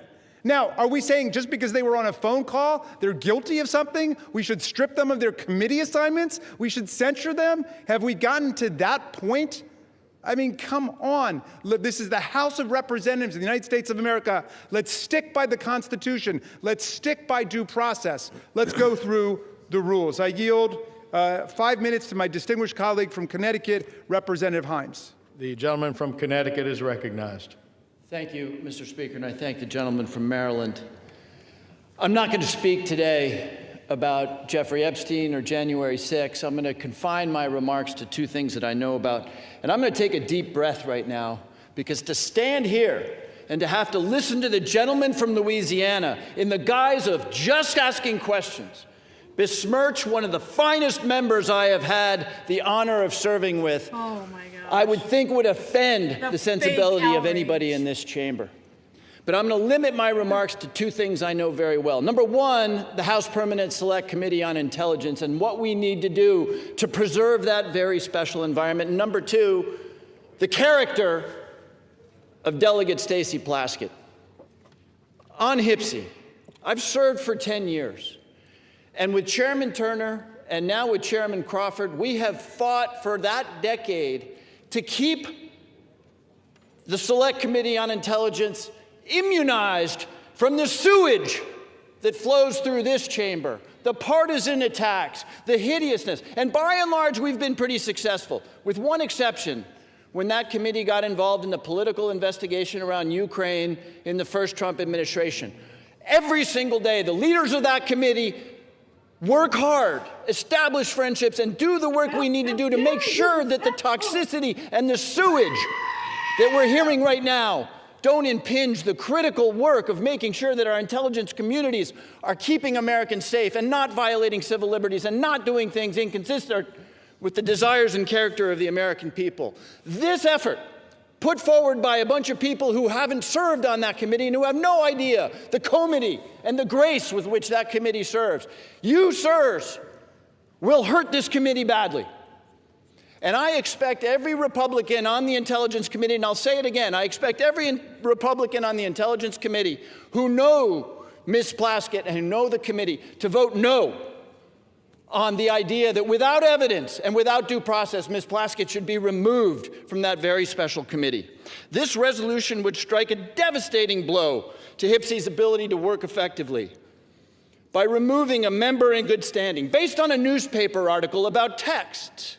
No due process, no evidence, nothing offered other than a newspaper article which has moved the gentleman from South Carolina, a member who is consistently engaged in a bipartisan and productive way with the committee's work, to make some unrelated political statement will do profound damage to this essential committee.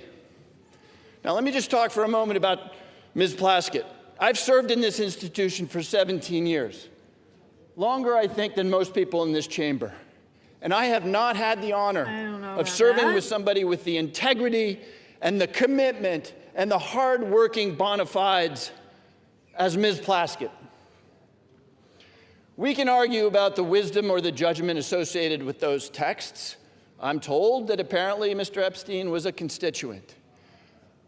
But on any one of us, our worst day, our biggest misjudgment is not to be judged without any due process, especially in the context of this superb member, this critical member of the Intelligence Committee. The result of this resolution, if it were to pass, will be to undo the efforts of the Republican Speaker and the Republican Chairman of the Intelligence Committee, Mr. Crawford, to restore the committee to what it was intended to be.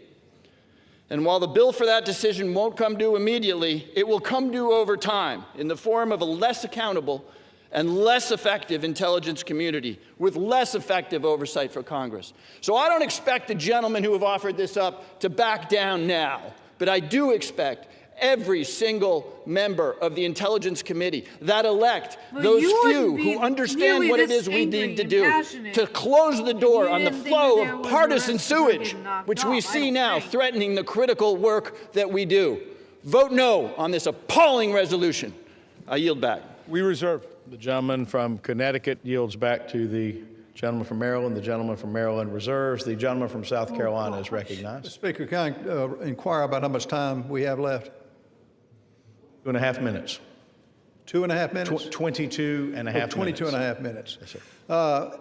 Let me just say, for my good friends on the left, you know, we're hearing words. That's all this is, words. You're taking the side of a young lady who should have known better. She served for 11 years. She disparaged herself. She did it to herself. This is not smoke and mirrors. This is actual text that pretty well indicts Ms. Plaskett. Would she probably take it back? Yes, but it's too late now. I want to yield as much time as needs to be consumed by my good friend from Texas, Chip Roy. The gentleman from Texas is recognized. I thank the gentleman from South Carolina. I thank him for bringing forward this important resolution before the body. I do want to say I appreciate the gentleman from Maryland, his commentary about the vote on removal and his considered judgment with respect to Santos, and I agreed with him at the time and made the same points. I want to align myself with the remarks from the gentleman from Louisiana, but I want to note in doing so, and I think the gentleman from Maryland has shown respect to, I think, the judgment of the gentleman from Louisiana about his being the sole vote on the issue before this body before with respect to what we're making public because of the gentleman's, I think, very real concerns about what it might mean for victims. And we had that debate and a colloquy back and forth in the Judiciary Committee a few hours ago about what we can do to ensure victims are protected and so forth as we all go forward in what I believe is a unanimous view that we should go seek out truth and justice here with respect to Epstein and anybody associated with him and them and the nefarious affairs involving Jeffrey Epstein. The reason that I support this resolution is, and I would note that my colleagues on the other side of the aisle, they could have tabled this resolution.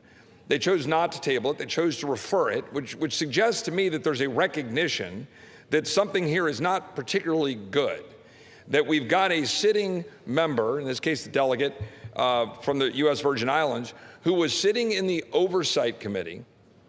And I'm actually a particular interest here because I was the one doing the questioning. Apparently my questioning was so riveting that she was engaging in text messages back and forth at that moment. While I was questioning Mr. Cohen, the gentlelady was engaging in this back and forth on text messages with Jeffrey Epstein. Now, again, I've listened now for months. My colleagues on the other side of the aisle disparage and try to impugn the character of the President of the United States and other members of the administration in connection to an investigation of Jeffrey Epstein, which the President, his administration in 2019, they indicted Epstein. They actually moved forward and federally indicted him in 2019. Ghislaine Maxwell was arrested by the Trump administration. And I know the gentleman from Maryland will go on to say that the Biden administration then carried forward that arrest and indictment into prosecution. True. But it was, in fact, the Trump administration that did what had not been done for a long period of time by taking forward that indictment. So I've been listening to all of the preaching by my friends on the other side of the aisle about how any association, anything to do with Jeffrey Epstein is somehow the dispositive moment here in terms of determining the character of this administration or what they're doing or not doing when they're leaning in to try to seek the truth. Where tens of thousands of pages have been released by Jamie Comer and 13 subpoenas has all been put out. So now the House just voted to have greater transparency. Time will tell what that means in terms of what the court does and how they deal with grand jury secrecy and what they do to continue to redact and protect victims' names under existing laws and how the courts treat that. That's going to be a process, as the gentleman likely knows, right? This is going to be determined as to what gets released and how. But here we have the gentlelady sitting in the Oversight Committee texting with a known convicted felon, a convicted pedophile that was very public and known, had served jail time, and is engaging not just in texts that were trivial, but texts involving advice about her questioning of Michael Cohen, all designed to figure out how to get Michael Cohen to be able to somehow go after Trump or Trump's advisors or people around the president. That, to me, is what we talk about with censure, which is contemplated, of course, in our rules and in the structure. The gentleman talked about the Constitution. We're not removing her. We're simply saying censure. And we're saying that it is a censurable conduct to say that this individual sitting on a committee taking advice from a known convicted pedophile, convicted felon, that is conduct unbecoming of a member of the United States Congress and engaging in real time, taking advice from someone that we've been listening to being lectured to is someone deserving of all of the scorn of the entire world, and he is. That's why we're here. If my colleagues didn't think this was a concern, they would have simply made a motion to table. But my colleagues decided to refer it to committee because they know this is a problem. They know this is not the kind of conduct you want in a member of this body. So I think that the gentleman from South Carolina is right to have brought this forward. I think that the body should hear this debate, and tonight that we should vote tonight to censure and refer to the Ethics Committee for further consideration. And with that, I yield back. Gentleman yields. Gentleman from South Carolina. I reserve. Gentleman reserves. Gentleman from Maryland is recognized. Thank you, Mr. Speaker, and thank you to my friend from Texas for those remarks. I'm afraid all of them dance around the central issue, which is the good congressman knows how due process works in America. There are facts that are adduced first. There's an opportunity to be heard on both sides. There's due process, there's consideration, then there's judgment. You've flipped the whole thing on its head. You've said we're going to judge her guilty before anybody has an opportunity even to hear what the charges are, much less answer the charges, much less do any kind of analysis. I'm sorry to hear that the text exchange that it seems to be at the heart of people's consternation here took place during the distinguished gentleman's questioning, but that is not a federal offense, nor is it an ethical violation in the House of Representatives. You don't get to have the undivided attention of all of your colleagues. The gentleman says that he thinks that our position is that any association with Jeffrey Epstein is a dispositive moment of judgment for people. That's not the position we've advanced. We've taken the position with the survivors that we want to end the cover-up of what happened and then let the chips fall where they may. If there are people who were actually engaged in crime, as Ghislaine Maxwell was, as Epstein was, then they should be charged with every element of due process. If they happen to be a waiter or a waitress who works at an event, they're not guilty of anything. That's what due process is. We're able to sift through and figure it out. But your rush to judgment isn't even giving anybody a chance to know what the charges are here. It's the most extraordinary thing I've ever seen. I'm going to yield now to Delegate Plaskett herself, the distinguished representative from... Oh, I'm sorry. First, we've got Representative Crockett from Texas for 2 minutes. Thank you so much. This is a distraction to take away from the fact that the Guardians of Pedophiles is literally trying to protect pedophiles. The president is a convicted felon and an accused sex offender. Stacey Plaskett hasn't been accused of either. So what are we actually here talking about? Trump and Epstein were besties. We've all seen the pictures of them. We saw the birthday book. So why are y'all more interested in talking about Stacey Plaskett than Trump's relationship with the man? When did y'all become so moral? Because I can remember when y'all wouldn't sign the discharge petition. All of a sudden, everybody wanted to vote for this, but you wouldn't sign the discharge petition. Until we decide that we are going to go after the actual rapists and pedophiles, miss me with your moral high ground. Folks who also took money from somebody named Jeffrey Epstein, as I had my team dig in very quickly. Mitt Romney, the NRCC, Lee Zeldin, George Bush, Win Red, McCain Palin, Rick Lazio. I just want to be clear. If this is the standard that we're going to make, just know we're going to expose it all. And just know that the FEC filings, they are available for everybody to review. This is absolutely ridiculous. You decide that you want to punish a sitting member of Congress because you are concerned about her text messages. Well, maybe you should be more concerned about those sex tapes that we still haven't gotten access to. Maybe you should be more concerned with the fact that the president, his name is mentioned in the files way more than Stacey Plaskett's name. Listen, I'm not saying that anything is right or wrong, but listen, if you're trying to figure out what's going on with somebody that's a criminal, then you maybe need to talk to their associates. That's exactly why maybe she was getting text messages. I'm not saying she was or wasn't. But considering the fact that they were talking to another associate of the president's and maybe she needed intel, you'd have to go talk to somebody that maybe knows what he's up to. Time has expired. We reserve. Gentleman from Maryland reserves. Gentleman from South Carolina is recognized. Speaker, I recognize my good friend from Arizona, Mr. Biggs. How much time is the gentleman recognized? How much time? How much time you've allotted the gentleman from Arizona? How much time do we have left?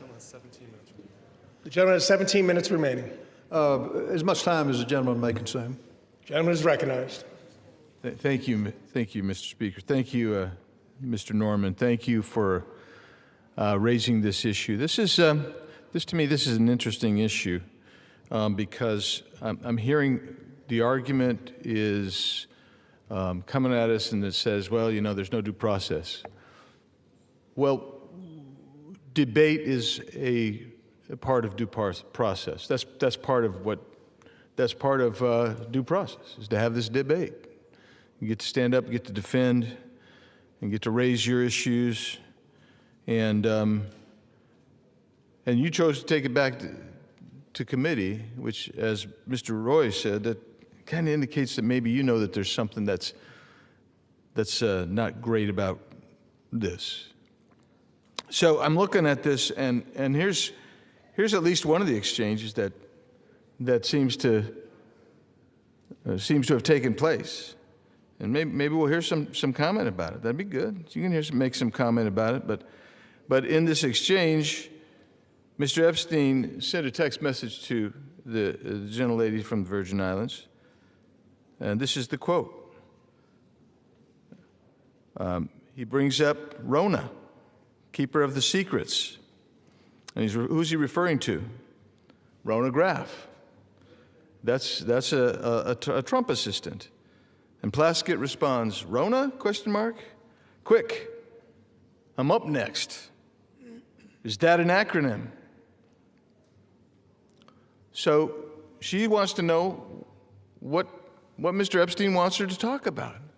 Don't you find that interesting? I find that really intriguing, especially since we know what Mr. Epstein was. And Epstein responds, that's his assistant. Doesn't really say much more than that. And then Plaskett starts questioning Mr. Cohen and asks about Graff. So not only was she texting, having this communication with Mr. Epstein, she's asking Mr. Cohen what Mr. Epstein wants her to ask. Another text says from Epstein, good work. That's after she wraps it up. All of this seems to be very interesting. And I'm sorry, I don't breathe the rarefied air of the Intelligence Committee. I don't. I'm just a regular guy and a member of the House. That's all. So I don't know about that rarefied air, and I guess I'm part of the sewage. That Mr. Himes said. Yeah. Thanks for agreeing with me, Ms. Plaskett. So she's got us down. Unless you're in the Intelligence Committee, you're crap. That's what the Intel Committee says. But here's the deal. When you're sitting there in a sitting committee and you're having communications with a convicted sex offender, and you're taking their advice on how to ask questions, maybe you got a problem. Maybe your problem is that you've brought disrepute on the House. And this isn't from the articles. This is from the 10,000 pages or so released last week from the Oversight Committee that they received from the Epstein estate. This isn't fishing around. This is coming from real evidence. So I sit here and I listen. Oh, you know, she's the finest member that ever walked the planet, man. That's what you heard. But the bottom line is this. She's sitting there seeking advice and counsel on how to ask questions from Jeffrey Epstein, who this entire body, save one, just condemned. And we want all the evidence. And it's a shame to be here, but for one thing, you made the choice. And so, Mr. Chairman, I'm encouraging everyone in this body to support Mr. Norman's resolution, and I yield back. Gentleman yields.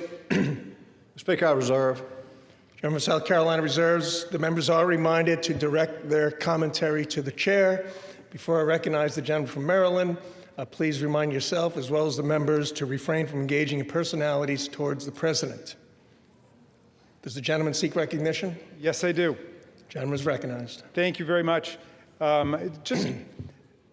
want to remark that yet one more member says we should go ahead and censure her, and then we should do a complete investigation. I think any fifth grader in America knows that's the exact opposite of what due process means in America. We don't punish people before we have investigation and the opportunity to be heard. I yield 6 minutes now to the distinguished gentlelady from Virgin Islands, Representative Plaskett.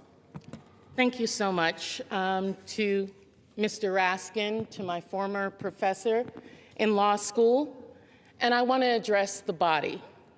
I first want to give you all a sense of what was happening that day. Everyone knows at that hearing in February, the entire country was watching. As Michael Cohen decided he was going to finally give up information about what was happening in the Trump world, the Trump enterprise. And at the beginning of that hearing, the ranking member, Jim Jordan, had the disrespect to Elijah Cummings, may he rest in peace and his name be a memory, after not allowing Mr. Jordan to shut the committee hearing down. And I turned to Mr. Jordan and told him to have respect for the chair and to basically shut up. And that moment went viral. And I began to get innumerable texts from friends, from foes, from constituents about what was happening in that hearing. And I got a text from Jeffrey Epstein, who at the time was my constituent, who was not public knowledge at that time that he was under federal investigation, and who was sharing information with me. Now, I heard recently from someone that I was seeking advice from him. Let me tell you something.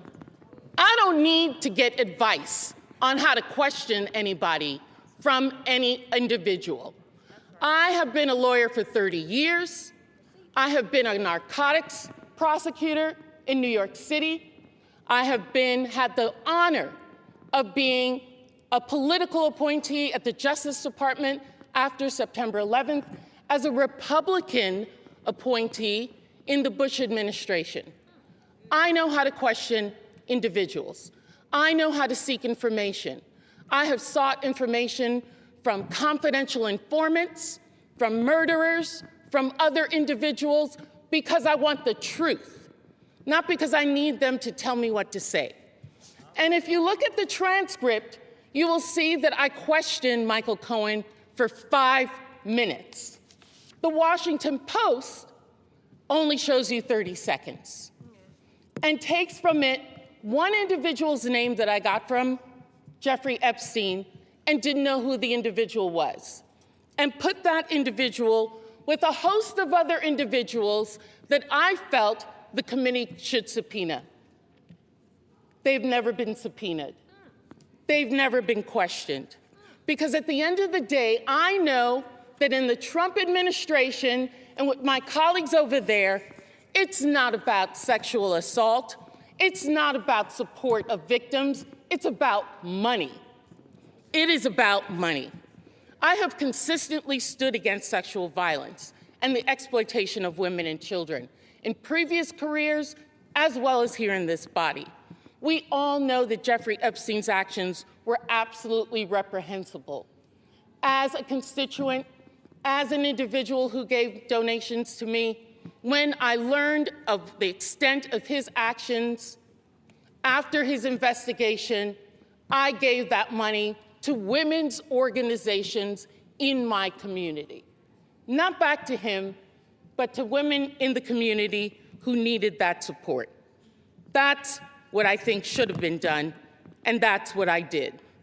They've taken a text exchange which shows no participation, no assistance, no involvement in any illegal activity, and weaponized it for political theater, because that's what this is.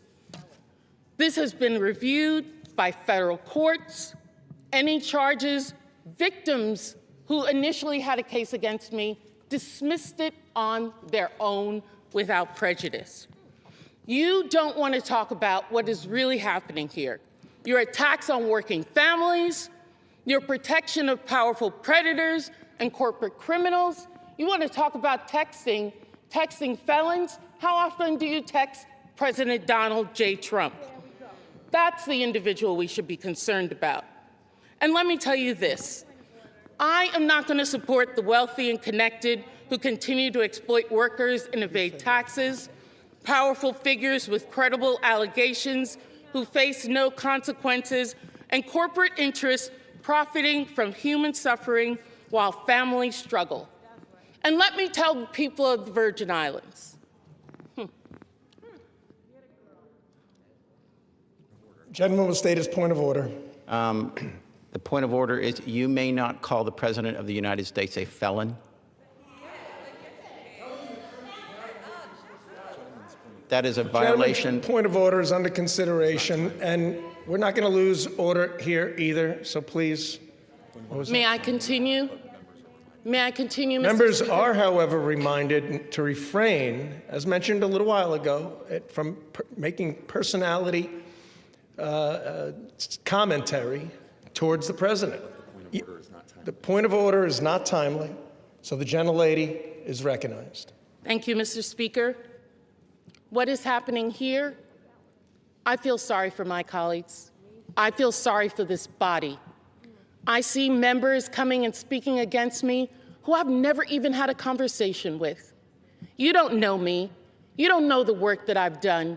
You don't know the support that I've given to families, to individuals, to support people.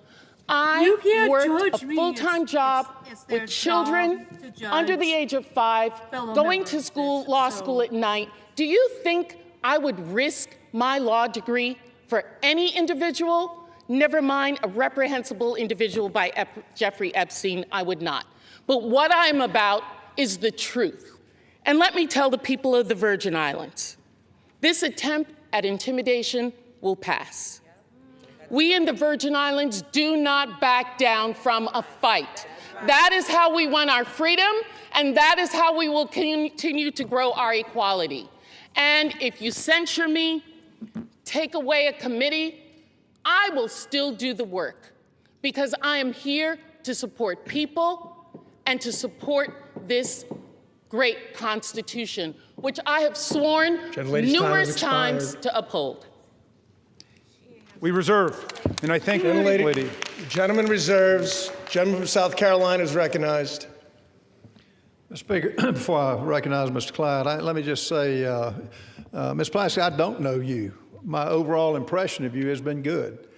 But, and you give these words about protecting families and children. Where was that demonstrated when you took money from a convicted pedophile that had served time? Where was that? The words are beyond believability.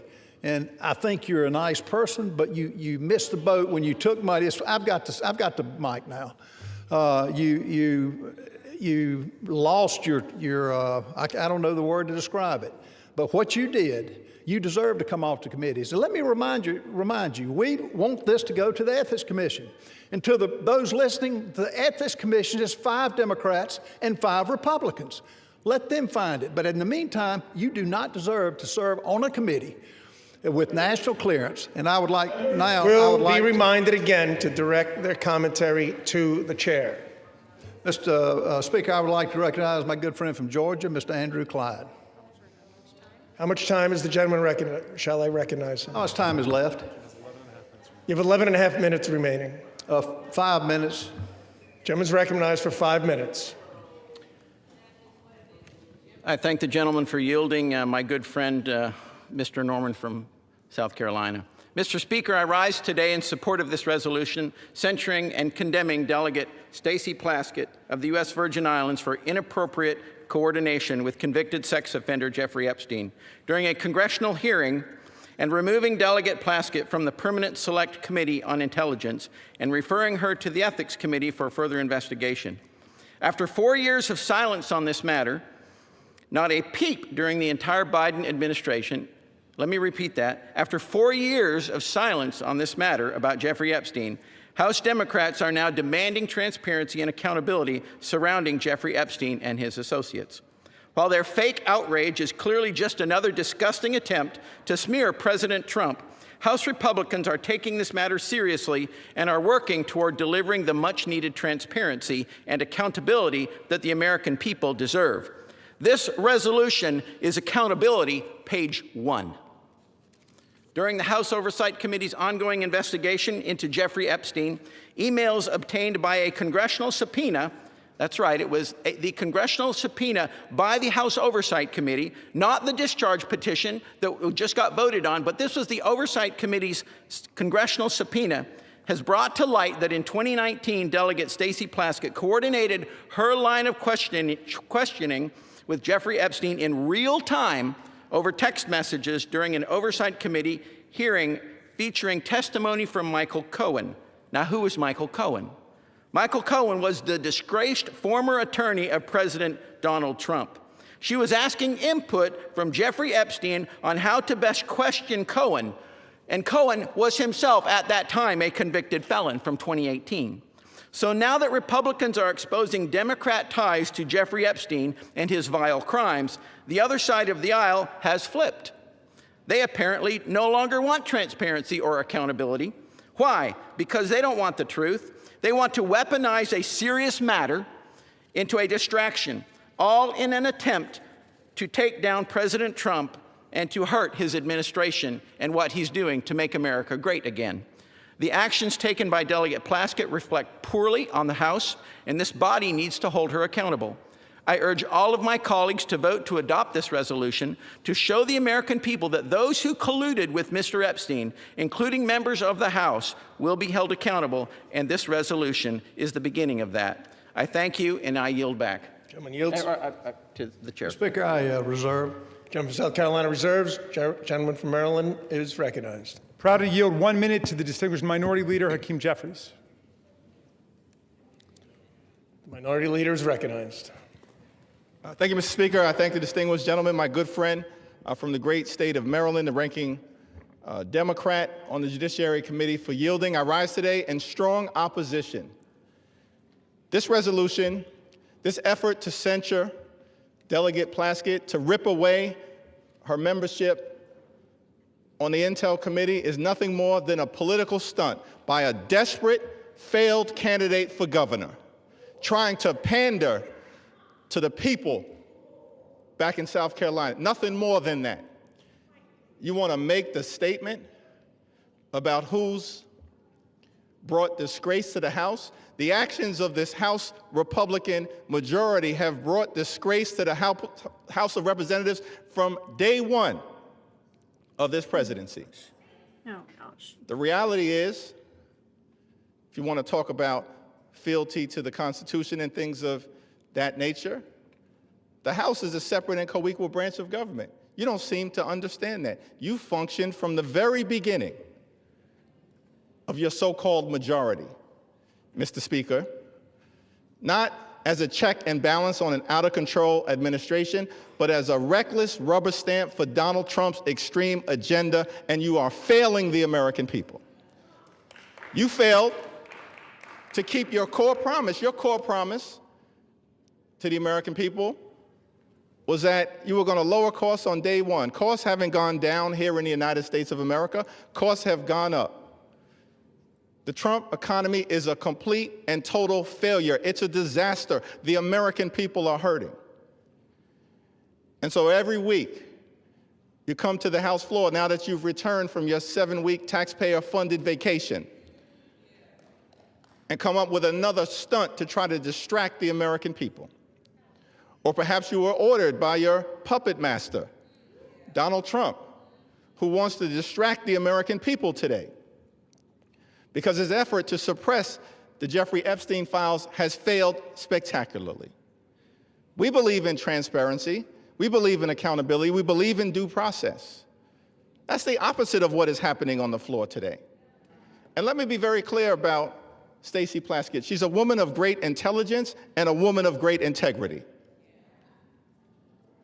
And she deserves better than what she's receiving from House Republican extremists. She deserves the opportunity to be heard. She deserves due process.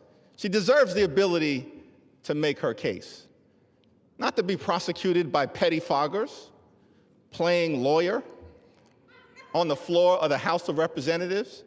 Google that if you don't know what it means. The so-called Freedom Caucus want to lecture us about proceeding at this moment. The actions that you continue to engage in will have consequences.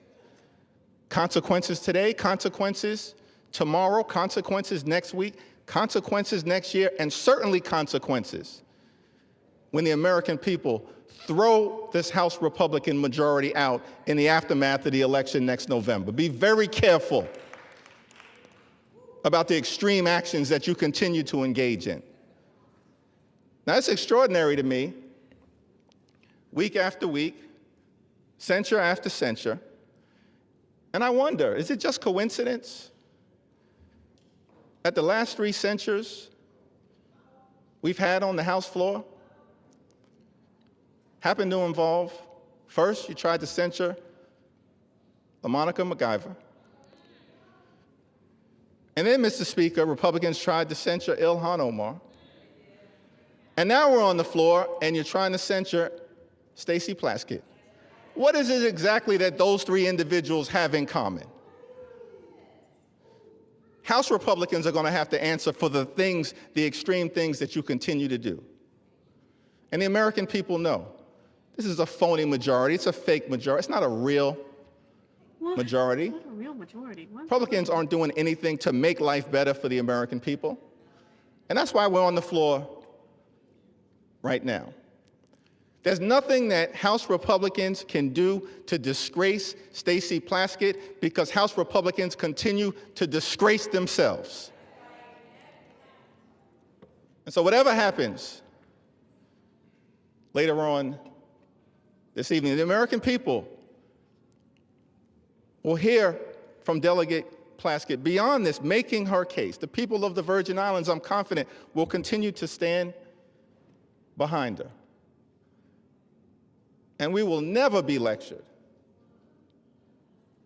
on issues related to accountability and transparency and principle and ethics from this group of extreme House Republicans who continue to visit a national nightmare on the American people, bending the knee to a wannabe king, doing real harm in real time, and at the end of the day, your time is coming as well. I yield back. Chairman yields. How much time do we have, Mr. Speaker? Gentleman has 4.5 minutes. 3.5 minutes. All members are again reminded, including Minority Leader, to direct your comments to the chair. All members are again instructed, including Minority Leader, to refrain from engaging in personalities towards the President. The gentleman from Maryland seeks recognition. No, we'll reserve. Gentleman from Maryland reserves. Gentleman from South Carolina. Speaker, I find it interesting that the Minority Leader mentioned that, we got not really a majority. I will tell you, 77 million people are a majority. They rendered the consequences to elect the president that has revived this country from a disaster 4 years under the Biden administration. Let's go back under a little bit of history here about the hearing. The messages show that Plaskett texted Epstein before the hearings that started that day at 7:55. She texted him, the sex offender, the predator on the children she says she protects. They had comments like she told Ms. Plaskett talk about his grades. She mentioned that she had a great-looking outfit. This is from Mr. Epstein. In 10:40, she broadcast a feed cut to Ms. Plaskett showing her moving her mouth as if she was chewing something. And Ms. Plaskett mentioned that she had multiple texts. Well, according to the records, and I don't know how many of her texts came from those convicted of felonies, but on at 2:25, Epstein sent 2:25 minutes before Plaskett began questioning Cohen at 2:28. Epstein messaged back, "Good work," at 2:34, 1 minute after Plaskett finished her question to Cohen. So the whole 5 minutes was pretty much conducted under the direction of a convicted pedophile. And this dialogue, Ms. Plaskett was reached by phone Thursday. Plaskett declined to answer questions about the text messages and directed all inquiries to congressional staff. Plaskett's chief of staff said Thursday she was not in a position to confirm or not whether the Congresswoman was texting with Mr. Epstein at the hearing. She did not respond to follow-up questions. Bottom line, these are facts. These are text messages. This wasn't smoke and mirrors. So it's interesting that they're taking that tact. But, Ms. Speaker, how much time do I have left? Gentleman has 6.5 minutes remaining. I reserve. Gentleman from South Carolina reserves. Gentleman from Maryland. I'm yielding 1 minute to the representative from New York, Ms. Clark. Gentlelady is recognized. Mr. Speaker, I rise today on behalf of the Congressional Black Caucus, the conscience of the Congress, in strong opposition to this resolution. This resolution is a blatantly partisan, shameless attack.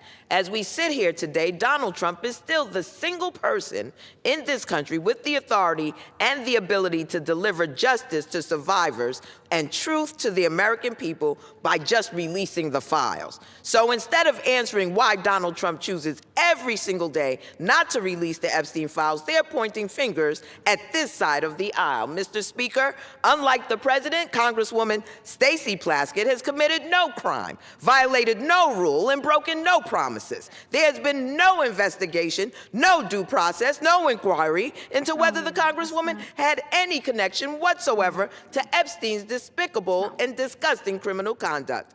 This resolution would have us remove a capable and hardworking member of one of the most serious working committees in this body on the basis of a conversation from more than 6 years ago, which broke no rules, and has no connection to any criminal activity. I urge my colleagues to vote no on this partisan resolution, this sham, and I yield back. Gentlewoman's time has expired. We reserve.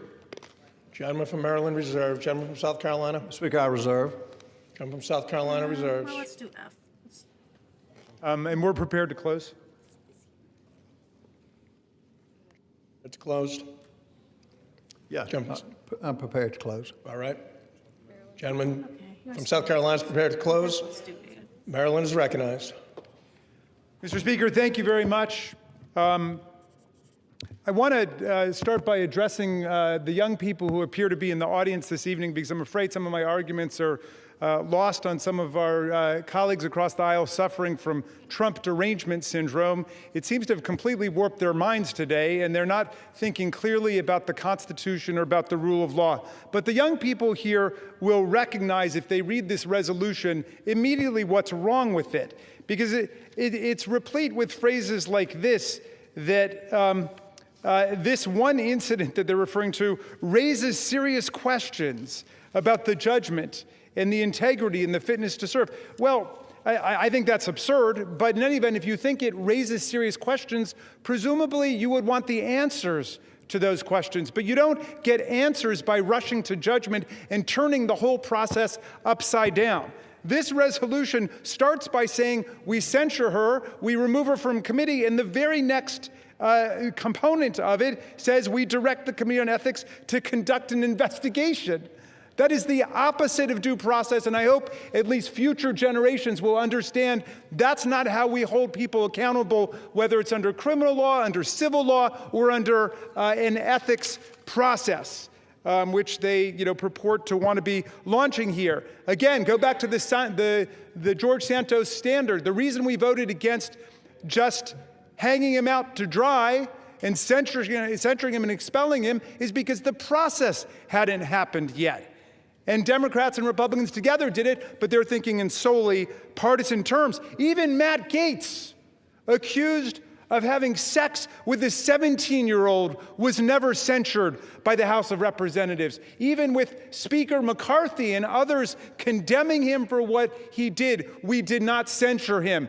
Think about what you're doing to the precedents of this body by trying to attack Ms. Plaskett. And let me just close with a personal thought. I wasn't going to bring it up because I didn't want to embarrass her, but she was one of the 3 finest students I ever had in constitutional law. She was a straight A student in the early 1990s. She's a straight A student in the 21st century. I'm proud not only that she was my student, but that she's my friend and that she's my colleague, and you don't disgrace us in any way. You go to work every day for the people of Virgin Islands, and we're proud of you. With that, I'll yield back.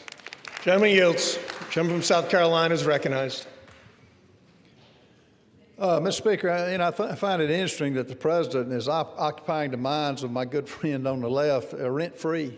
And it's interesting they bring him up every time, and keep doing it. Keep doing it. This president's got a record that is second to none.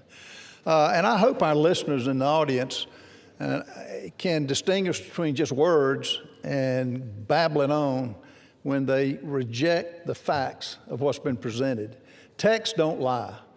And they can offer all the excuses. And I do think Ms. Plaskett is a nice lady. She made a mistake here, a bad mistake. She took advice from a convicted pedophile that is indefensible in this discussion here today. Mr. Speaker, I've listened to my colleagues defend the indefensible. I've heard everything from this is old news to this is just politics. But not a single person has disputed the key fact. Written records in Epstein's own estate documents show Delegate Plaskett sought his input for an official hearing. This is the issue, that alone. Everything else is just noise.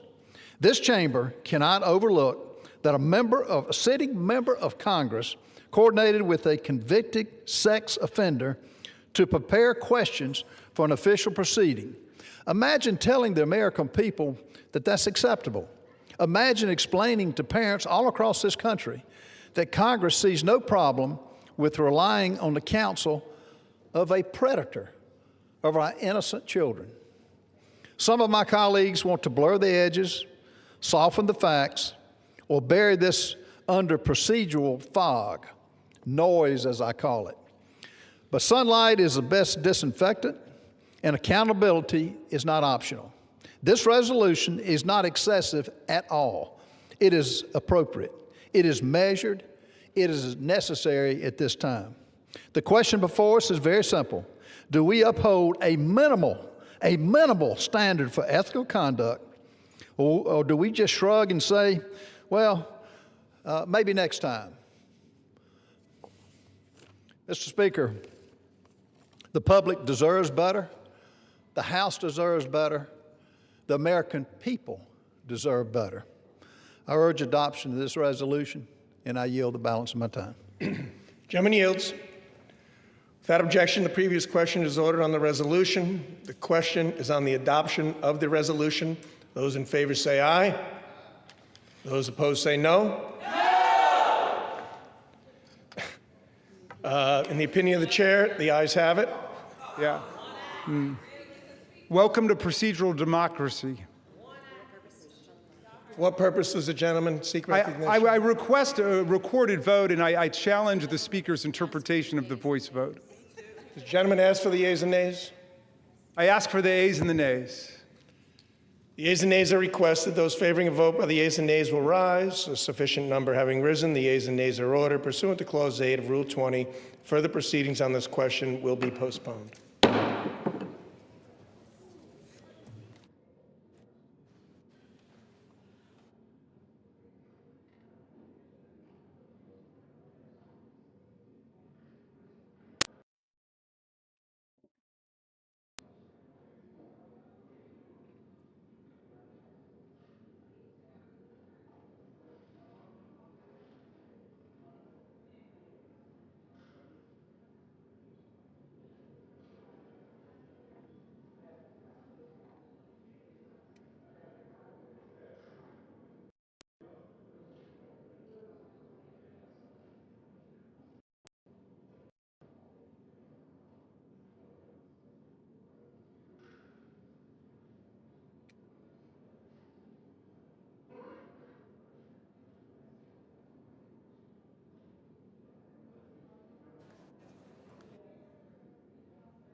Okay. For what purpose does the gentleman from Arkansas, Mr. Westerman, seek recognition?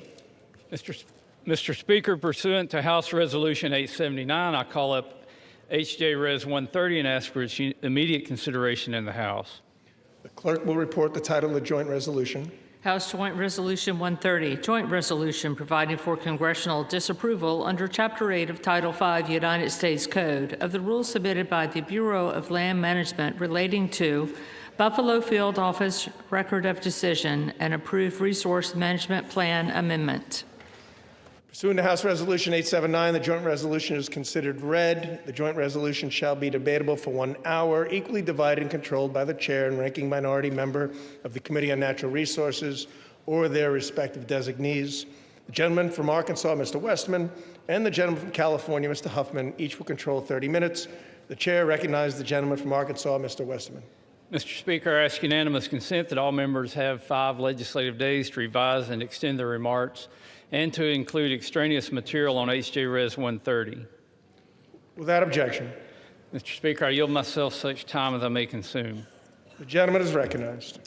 I rise in strong support of H.J. Res. 130, which would repeal the Bureau of Land Management's Misguided Resource Management Plan, or RMP, amendment for the Buffalo Field Office in Wyoming, which was finalized in the twilight hours of the Biden-Harris administration.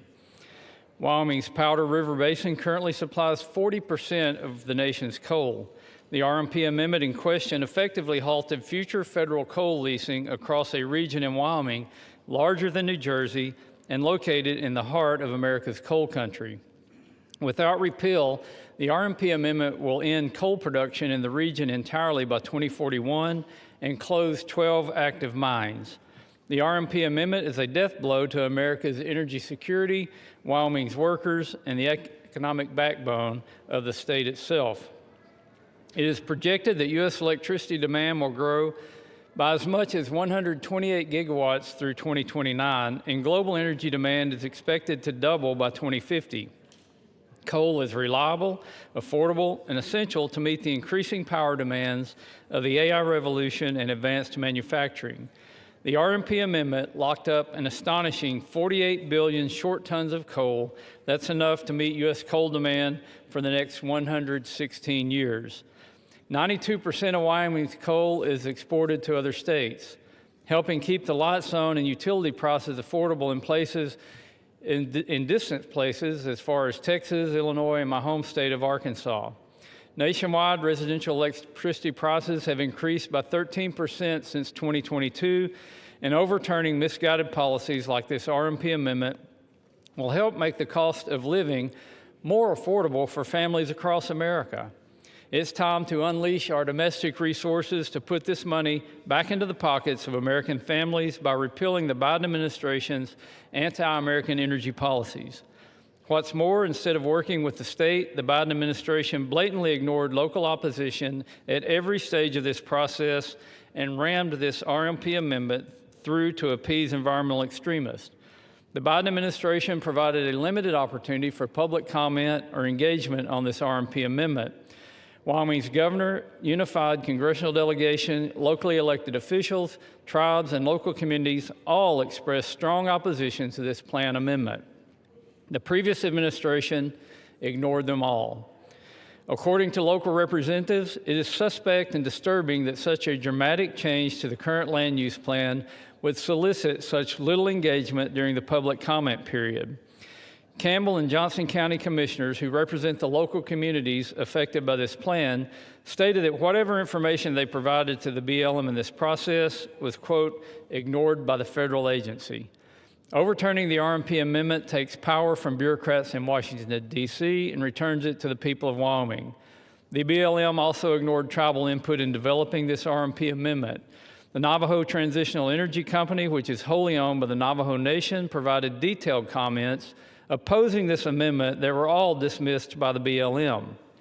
In a letter they submitted to the agency, they stated, quote, BLM consistently downplayed the reasonably foreseeable negative impacts of the mine's closures on the surrounding social justice communities, and it did not even consider the jobs lost in the downstream communities that rely on the Powder River Basin coal, end quote.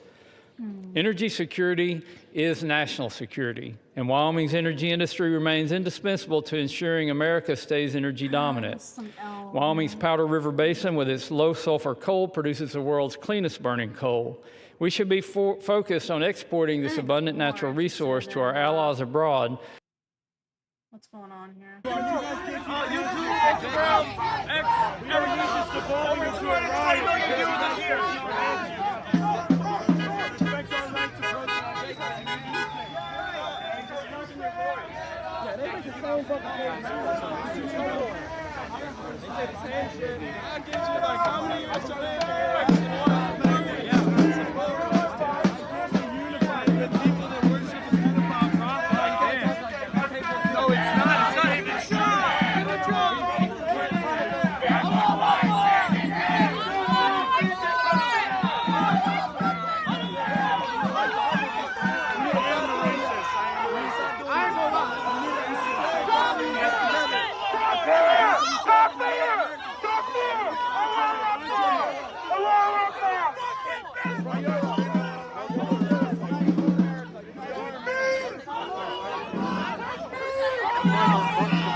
They take all. Sorry? I can't take some. I can't help it. I was gonna say, did they take? Sorry, you know what I mean. Do they? Did they take all of your Qurans that you had brought? By violent force.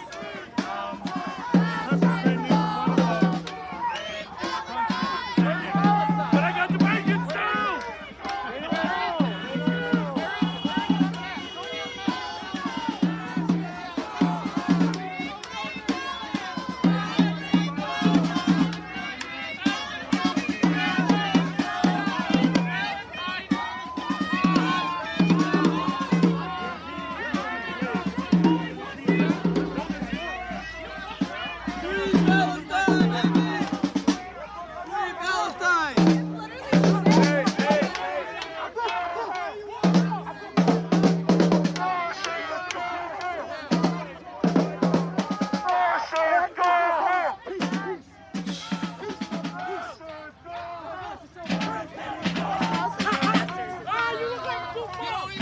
Jake said that I did ask him. They took all his Qurans. None left.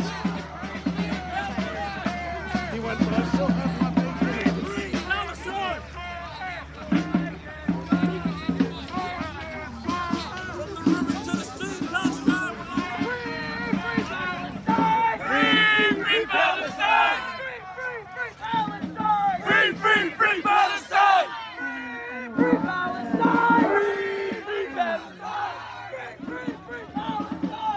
Free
Yeah, that's a. I hope he gets Charlie Kirk. I hope Jake gets Charlie Kirk. I ain't gonna lie.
Fight back!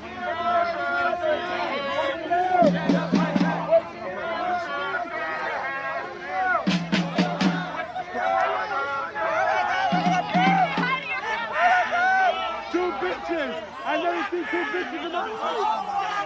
Mama loves two bitches! Mama loves two bitches!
Fascists go home!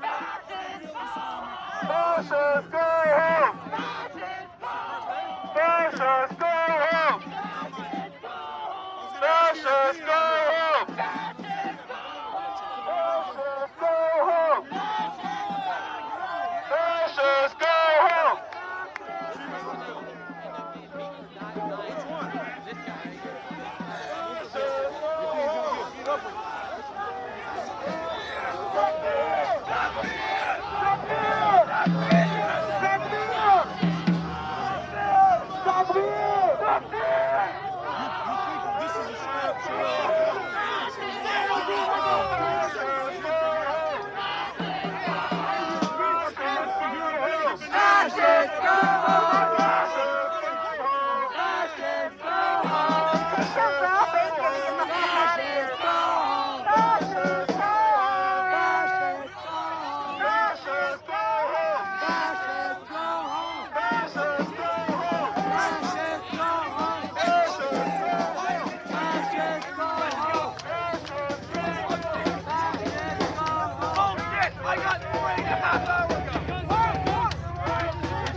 Here, go through. You're recording.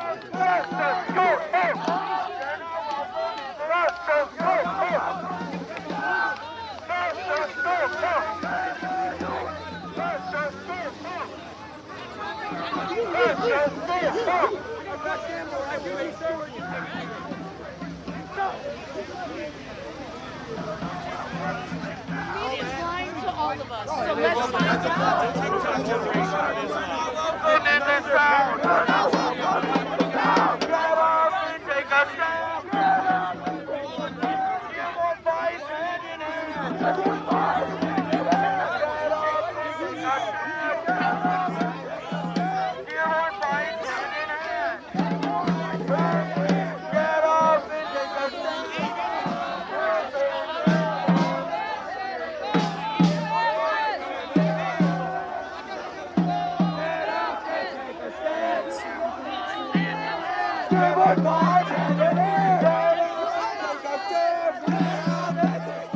Dearborn fights hand in hand. When Dearborn is under attack, what do we do? When Dearborn is under attack, what do we do? When Muslims are under attack, what do we do? When Muslims are under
Dearborn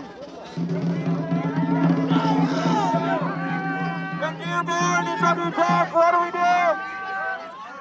So at 6:30, City Hall is going to be meeting. And so it's here today to protest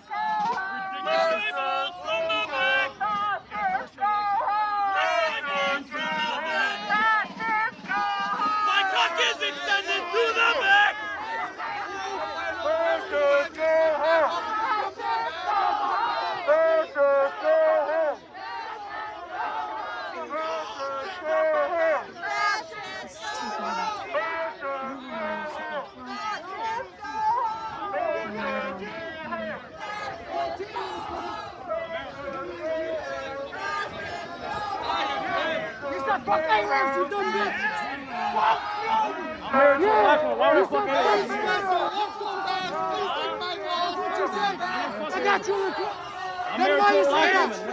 Watch out. When you gonna burn it? I wanna know.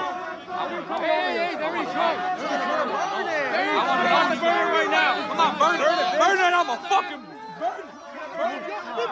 You're gonna see the A-Rap movement today, motherfucker. Come on. Habibi, I have nothing to lose. I don't give a fuck. He's running. He's running. Come here.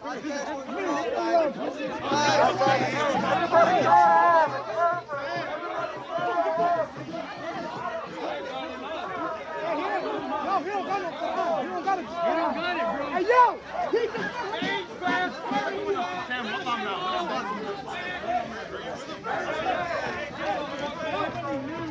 Burn it! America, boy!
Put him on here. Put him on the phone. He's still here. He's still here. Give me.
The name of Jesus over you. The name of Jesus over you. The name of Jesus over you.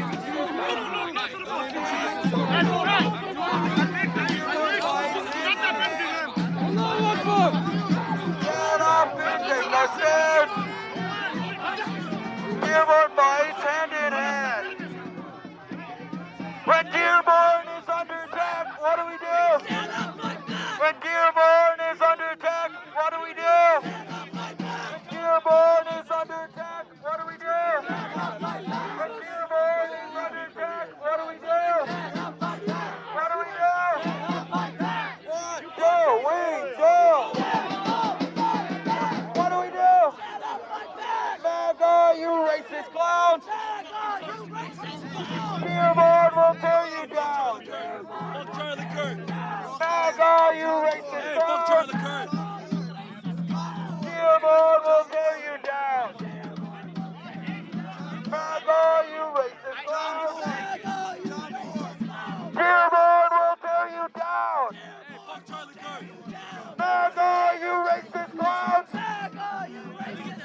Dearborn will tear you down! MAGA, you racist clowns! Dearborn will tear you down! MAGA, you racist clowns! Dearborn will tear you down! MAGA, you racist clowns! Dearborn will tear you down! MAGA, you racist clowns! Dearborn will tear you down! Whose streets? Our streets! Whose city? Our city! Whose streets? Our streets! Whose city? Our city! Whose streets? Our streets! Whose city? Our city! Whose streets? Our city! Whose city? Our city! Whose streets? Whose city? Whose streets? Whose city? Whose streets?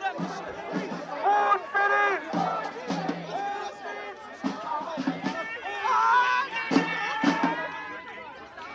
Whose city? Why'd you take him?